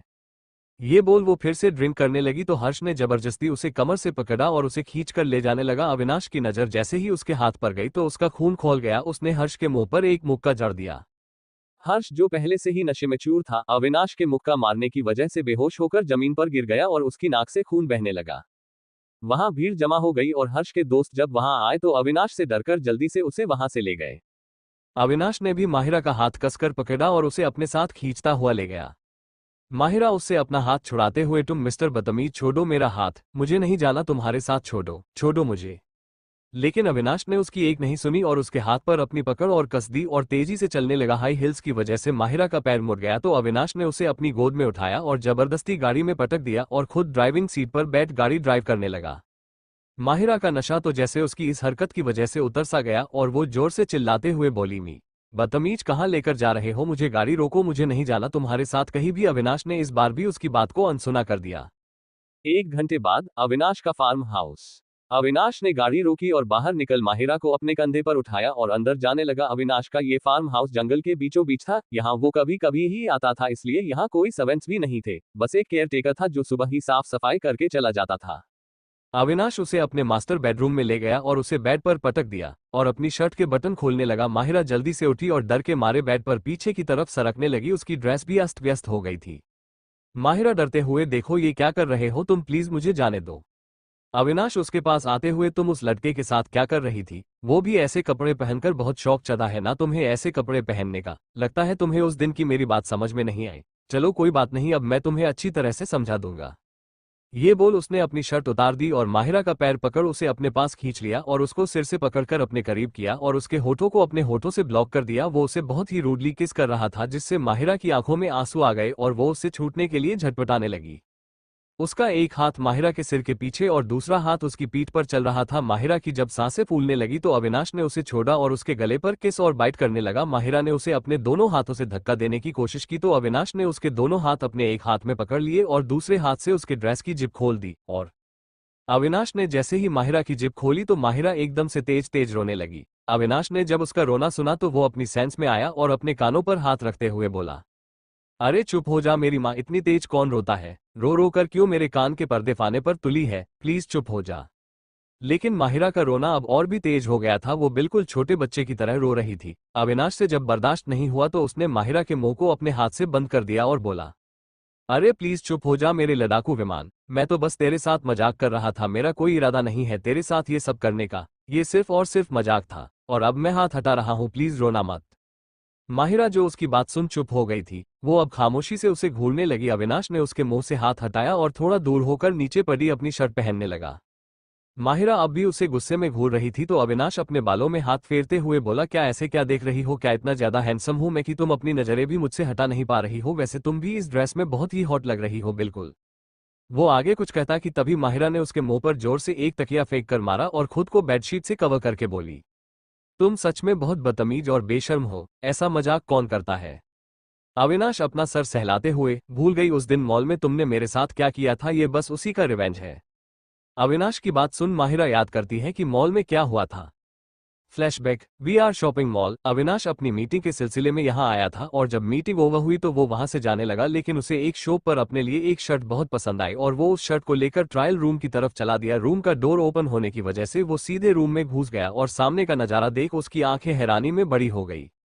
और इससे बेखबर अंदर एक लड़की अपनी ड्रेस चेंज कर रही थी और उसका फेस डोर के ऑपोजिट साइड था और अविनाश उसे आंखें फाड़ फाड़ के उसे ही देख रहा था। और जब वो लड़की ड्रेस चेंज करके पलटी तो अविनाश को देखकर बहुत तेज चिल्लाए, ये लड़की कोई और नहीं माहिरा थी जो इस मॉल में शॉपिंग के लिए आई थी। माहिरा इतनी जोर से चिल्लाई कि अविनाश को अपने कानों पर हाथ रखना पड़ा। अविनाश जल्दी से माहिरा के पास गया और उसे कमर से पकड़कर उसे अपने करीब खींचा और उसका मुंह अपने हाथ से बंद करके बोला, देखो इतना मत चिल्लाओ वरना सभी यहाँ आ जाएंगे और फिर कुछ और ही समझ बैठेंगे, और मैं यहाँ जानबूझकर नहीं आया हूँ, वो तो डोर ओपन था इसलिए मैं अंदर आ गया, लेकिन इसमें गलती तुम्हारी ही है कि तुमने डोर लॉक नहीं किया। उसकी बात सुन माहिरा ने गुस्से में जोर से उसके पैर पर पैर मारा और उसे धक्का देकर रोते हुए बोली, तुम बेशर्म इंसान, एक तो सीधे यहाँ घुस आए और तो और मुझे बिना कपड़ों के भी देख लिया, और अगर गेट लॉक नहीं था तो सॉरी बोलकर भी तो यहाँ से जा सकते थे ना, लेकिन नहीं, तुम तो यहाँ ये सब देखकर मजा आ रहा था है ना। देखो अब तुम बात को आगे बढ़ा रही हो, मेरा ऐसा कोई इरादा नहीं था, मैं बस। अविनाश इससे आगे कुछ कहता कि माहिरा ने आगे बढ़कर उसके गाल पर थप्पड़ मार दिया और बोली, तुम सभी लड़के एक जैसे हो, कभी अपनी गलती नहीं मानते। इतना कहकर वो वहां से चली गई और इधर अविनाश गुस्से में उसे जाते हुए घूर रहा था और बोला, इसका बदला मैं तुमसे जरूर लूंगा। फ्लैशबैक एंड माहिरा को जब ये सब याद आया तो वो उसे घूरते हुए बोली, ओह तो मुझसे बदला लेने के लिए तुम मुझे यहाँ लेकर आए हो, लेकिन इससे मेरे कपड़ों का क्या लेना देना है। मिस लड़ाकू, मुझे नहीं पता था कि तुम्हारी याददाश्त इतनी कमजोर है, चलो कोई नहीं, मैं तुम्हें याद दिला देता हूँ। अविनाश माहिरा के बालों को अपनी उंगलियों में उलझाते हुए बोला तो माहिरा ने उसका हाथ झटक दिया और बोली, दूर रहो मुझसे, पास मत आना मेरे, समझे। है बेबी जस्ट चिल यार, तुम इतना क्या गुस्सा हो रही हो। माहिरा दांत पीसते हुए, शट अप, मैं तुम्हारी कोई बेबी नहीं हूँ समझे तुम, और मुझे वो बताओ जो मैंने तुमसे पूछा है। ऑक ऑक कूल डाउन, मैं बताता हूँ। तुम्हें याद है कि 3 दिन पहले तुम्हारे डैड ने घर में एक पार्टी ऑर्गेनाइज की थी, माहिरा ने उसकी बात पर हाँ में सिर हिलाया तो अविनाश आगे बोला। फ्लैशबैक, माहिरा के पापा महेंद्र सक्सेना ने अपने घर में एक बिजनेस पार्टी ऑर्गेनाइज की थी और उन्होंने अपने सभी बिजनेस पार्टनर्स को उसमें इनवाइट किया था, जिसमें अविनाश भी आया था। पार्टी स्टार्ट हो चुकी थी और अविनाश वहां अपने कुछ बिजनेस पार्टनर से बात करने में बिजी था कि तभी महेंद्र सक्सेना एक लड़की के साथ वहां आते और एक अनाउंसमेंट करते हैं। Ladies and gentleman, may I have you attention please. सभी उनकी ओर देखने लगते हैं तो महेंद्र सक्सेना आगे बोलते। Meet my daughter Mahira Saxena, and today I will fix my daughter's engagement with Harsh Dikshit, who is my best friend's son, and now enjoy the party tonight. ये सुनकर तो माहिरा के जैसे होश ही उड़ गए, उसे तो इसका अंदाजा तक नहीं था। वो गुस्से में वहां से बार के पास गई और उसके पीछे पीछे हर्ष भी। लेकिन कोई था जिसकी ये अनाउंसमेंट सुन मुट्ठी भिज गई और हाथों की सारी नसें उभर आई गुस्से में। ये कोई और नहीं बल्कि अविनाश था, जिसकी आंखों में इस वक्त काफी गुस्सा उतर आया। उसकी नजर इस समय हर्ष और माहिरा पर ही टिकी थी और इधर माहिरा गुस्से में ड्रिंक पर ड्रिंक किए जा रही थी और उसके पास बैठे हर्ष के फेस पर उसे देख एक डेविल स्माइल आ गई। जब माहिरा में धुत हो गई तो हर्ष माहिरा का हाथ पकड़कर उसे डांस फ्लोर पर ले गया और जबरदस्ती डांस करने लगा। माहिरा ने आज ब्लैक कलर का स्ट्रिप वाला फ्लोरल पार्टी इवनिंग गाउन पहना था, जो आगे से डीप वी नेक और बैकलेस था। थाई पर लॉन्ग स्लाइड कट था जिससे उसका एक पर पूरा रिवील हो रहा था और साथ में matching earring and sandal. Mahira आज किसी मॉडल से कम नहीं लग रही थी। हर्ष डांस करते हुए बार बार उसकी बैक को टच कर रहा था और माहिरा उसका हाथ हटाने की कोशिश कर रही थी, लेकिन नशे में होने के कारण असफल रही। अविनाश दूर से ही ये सब नोटिस कर रहा था और उसका गुस्सा भी बढ़ता ही जा रहा था। तभी हर्ष को उसके डैड ने बुलाया। अब माहिरा अकेली थी। अविनाश बिना एक पल गवाए माहिरा को वहां से खींचता हुए ऊपर एक खाली कमरे में ले गया। सभी पार्टी में बिजी थे तो किसी का ध्यान नहीं गया। ये रूम शायद माहिरा का ही था, क्योंकि वहां बेड के पास माहिरा की एक बड़ी सी तस्वीर थी। अविनाश ने रूम लॉक किया और माहिरा को डोर से सटा दिया। माहिरा उसे धक्का देते हुए, कौन हो तुम, छोड़ो मुझे, छोड़ो। अविनाश ने उसके दोनों को उसकी पीठ से लगाया और उसे पेशनेटली किस करने लगा। वो उसके लोअर लिप को सक कर रहा था। काफी देर बाद जब माहिरा को सांस लेने में प्रॉब्लम हुई तो वो उसकी गर्दन को चूमने लगा। अविनाश ने माहिरा को गोद में उठाया और बेड पर पटक कर बोला, अगली बार अगर तुमने ऐसी कोई ड्रेस पहनी तो मुझसे बुरा कोई नहीं होगा, इसलिए जाओ और चेंज करो। माहिरा गुस्से में, तुम होते कौन हो मुझसे ये सब कहने वाले? मैं ऐसे ही कपड़े पहनूंगी और मैं चेंज भी नहीं करूंगी, समझे तुम? ठीक है तो मैं ही चेंज कर देता हूँ, कहकर अविनाश ने इधर उधर नजर घुमाई और उसकी कबर्ड में से टी शर्ट और लोबर लेकर उसे खुद पहनाने लगा। माहिरा झटपटाने लगी तो अविनाश ने उसकी ड्रेस एक झटके में फाड़ के उससे अलग कर दी। अब माहिरा सिर्फ अपने इनर वियर में थी और रोते हुए खुद को ढकने की कोशिश कर रही थी, लेकिन अविनाश ने उसके आंसुओं पर ध्यान नहीं दिया और उसे दूसरे कपड़े पहना दिए। माहिरा रोते हुए गुस्से में उसे घूर रही थी तो अविनाश ने उसके फोरहेड पर किस किया और बोला, आज से और अभी से तुम सिर्फ मेरी हो, सिर्फ मेरी, और तुम्हें ऐसे देखने का हक भी मेरा है। ये बोल अविनाश ने उसके आंसू पोंछे और उसके माथे को चूमकर वहां से चला गया। माहिरा भी रोते रोते नींद के आगोश में चली गई। Flashback and. यूं तो वो तुम थे उस रात, तुम्हारी हिम्मत कैसे मेरे साथ वो सब करने की, मैं तुम्हें जान से मार दूंगी, कहकर माहिरा जैसे ही आगे बढ़ी उसका पैर मुड़ गया और वो जैसे ही गिरने को हुई तो अविनाश ने उसे संभालती लिया, लेकिन माहिरा के पर में मोच आ गई थी। अविनाश ने उसे बेड पर बैठाया और ड्रॉर में से ऑइंटमेंट लेकर माहिरा के पास आया। अविनाश ने जैसे ही माहिरा का पैर पकड़ना चाहा तो माहिरा ने अपना पैर पीछे खींचा और दूसरी तरफ मुंह फेर लिया। अविनाश ने जबरदस्ती उसका पैर पकड़ा और धीरे धीरे ऑइंटमेंट लगाते हुए बोला, आई एम सॉरी, मैं तुम्हारे साथ वो सब नहीं करना चाहता था, लेकिन वो हर्ष जिस तरह से तुम्हें टच कर रहा था मुझसे बर्दाश्त नहीं हुआ और गुस्से में मैंने। माहिरा बिना अविनाश को देखे गुस्से में, क्यों क्यों बर्दाश्त नहीं हुआ तुम्हें? लगती क्या हूं मैं तुम्हारी? बोलो। सब कुछ हो, तुम मेरे लिए प्यार करने लगा हूं तुमसे तब से जब से तुमने कार में उस दिन मुझे किस किया था। रातों की नींद उड़ा दी थी तुमने, दिल का चैन चुरा लिया था तुमने मेरा। मुझे नहीं पता कि कैसे मुझे तुमसे इतना प्यार हो गया। अविनाश ने उसका चेहरा अपने दोनों हाथों में भरकर कहा। मुझसे पहले और कितनी लड़कियों से ये लाइनें बोल चुके हो तुम? माहिरा ने उसके हाथ हटाते हुए कहा। तुम पहली हो जिससे मैंने अपने प्यार का इजहार किया है। मैं मानता हूं कि बहुत सी लड़कियां आई हैं मेरी लाइफ में, लेकिन प्यार मुझे सिर्फ तुमसे हुआ है, अविनाश ने कहा। माहिरा ने जब उसकी आंखों में देखा तो उसे अपने लिए प्यार नजर आ रहा था, लेकिन वो ऐसे ही किसी पर विश्वास नहीं कर सकती थी, और जो उसने अब तक उसके साथ किया उसके बाद तो बिल्कुल नहीं। तभी अविनाश फिर बोला, मैं जानता हूं कि तुम्हें मेरा ऐसा बिहेव पसंद नहीं आया है, लेकिन तुम्हारे मामले में मैं बहुत पजेसिव हूं। मुझे पसंद नहीं कि तुम्हें कोई भी उस नज़र से देखे, क्योंकि तुम्हें ऐसे देखने का हक सिर्फ मेरा है। लेकिन तुम टेंशन मत लो, तुम्हारी मर्जी के खिलाफ मैं तुम्हारे साथ कुछ नहीं करूंगा, पर अगर तुमने मुझसे दूर जाने की कोशिश की तो अपनी सारी हदें पार कर दूंगा। और अब तुम सो जाओ, बहुत रात हो चुकी है।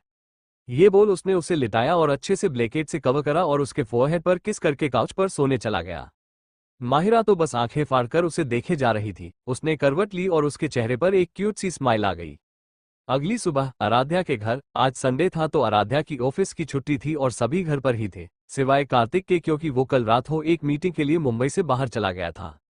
सभी हॉल में बैठे बात कर रहे थे कि तभी डोरबेल बजी। आराध्या ने जाकर गेट खोला तो सामने यश खड़ा था। यश ने आराध्या को ग्रीट किया। आराध्या ने उसे अंदर आने को कहा तो यश अंदर आकर बोला, मैम सर ने मुझे आपके भाई को लेने के लिए भेजा है। आराध्या यश से, क्या मैं भी आपके साथ चल सकती हूँ? 1 मिनट मैम, मैं सर से पूछकर बताता हूँ। फिर यश ने राजवीर को कॉल किया और राजवीर से बात की तो राजवीर ने उसे हाँ बोल दिया। यश आराध्या से, जी मैम आप चल सकती है। ये सुन आराध्या और शौर्य दोनों जल्दी से रेडी होकर आए और जानकी जी और राघवेंद्र जी से जाने का बोल वहां से चले गए। थोड़ी देर बाद यश उन दोनों को मुंबई के सबसे बड़े स्विमिंग क्लब में लेकर गया जो राजवीर का था। आराध्या और शौर्य जैसे ही अंदर पहुंचे तो शॉक हो गए। सामने बहुत ही बड़ा स्विमिंग पूल था और उसके चारों ओर लोगों के बैठने की सुविधा थी। इस स्विमिंग क्लब में बहुत सारे स्विमिंग पूल बने हुए थे, लेकिन जिस स्विमिंग पूल के पास इस समय आराध्या और शौर्य खड़े थे वो कुछ खास वीआईपी लोगों के लिए ही था। शौर्य तो बस खुश होते हुए उस जगह को देख रहा था। तभी राजवीर दो लोगों के साथ वहां आता है और शौर्य को देख बोलता है, हे चेम्प, क्या तुम्हें ये पसंद आया? शौर्य खुशी से, बहुत पसंद आया। फिर राजवीर अपने साथ आए लोगों की तरफ इशारा करके, और ये है तुम्हारे स्विमिंग कोच, आज से यही तुम्हें स्विमिंग सिखाएंगे एंड अगर कोई भी प्रॉब्लम हो तो तुम मुझे बता सकते हो। Now enjoy. बोलते समय राजवीर ने बिल्कुल भी आराध्या की तरफ ध्यान नहीं दिया और यश के साथ वहां से चला गया। आराध्या को राजवीर का उसे इग्नोर करना अच्छा नहीं लगा और वो शौर्य से बोली, शौर्य तुम इनके साथ प्रैक्टिस करो, मैं बस अभी आई। ये बोल वो राजवीर के पीछे चली गई। अविनाश का फार्म हाउस। माहिरा की जब आंख खुली तो उसकी नजर सबसे पहले काउच पर गई जहां कल अविनाश सोया था, लेकिन अब वो खाली था। माहिरा ने देखा साइड टेबल पर एक चिट रखी है। उसने वो उठाई और पढ़ने लगी, जिसमें लिखा था, गुड मॉर्निंग बेबी, बाथरूम में तुम्हारे लिए कपड़े रखे हैं तो जल्दी से रेडी होकर नीचे आओ। माहिरा जल्दी से उठी और बाथरूम में जाकर देखा तो वहां एक सुंदर सा ग्रीन कलर का प्लाजो सूट रखा था, जिसे देखकर उसके फेस पर स्माइल आ गई। माहिरा जल्दी से रेडी होकर नीचे गई। अविनाश डाइनिंग टेबल पर उसका ही इंतजार कर रहा था। माहिरा को अपने दिए कपड़ों में देखकर वो बहुत खुश हुआ। दोनों ने मिलकर ब्रेकफास्ट किया और वहां से चले गए। और इधर राजवीर के स्विमिंग क्लब में आराध्या राजवीर के कैबिन में गई और बोली, मुझे आपसे बात करनी है सर। राजवीर ने यश को वहां से जाने का इशारा किया। राजवीर बिना देखे आराध्या से, बोलो क्या कहना है तुम्हें? वो मैं आपको थैंक यू कहने आई थी। हम ओके। राजवीर ने अब भी उसे इग्नोर किया। सर आप ऐसा बिहेव क्यों कर रहे हैं? मुझसे कोई गलती हुई है क्या? कैसा बिहेव कर रहा हूं मैं मिस आराध्या आपके साथ? कहते हुए राजवीर अपनी चेयर से उठा और आराध्या के पास आने लगा।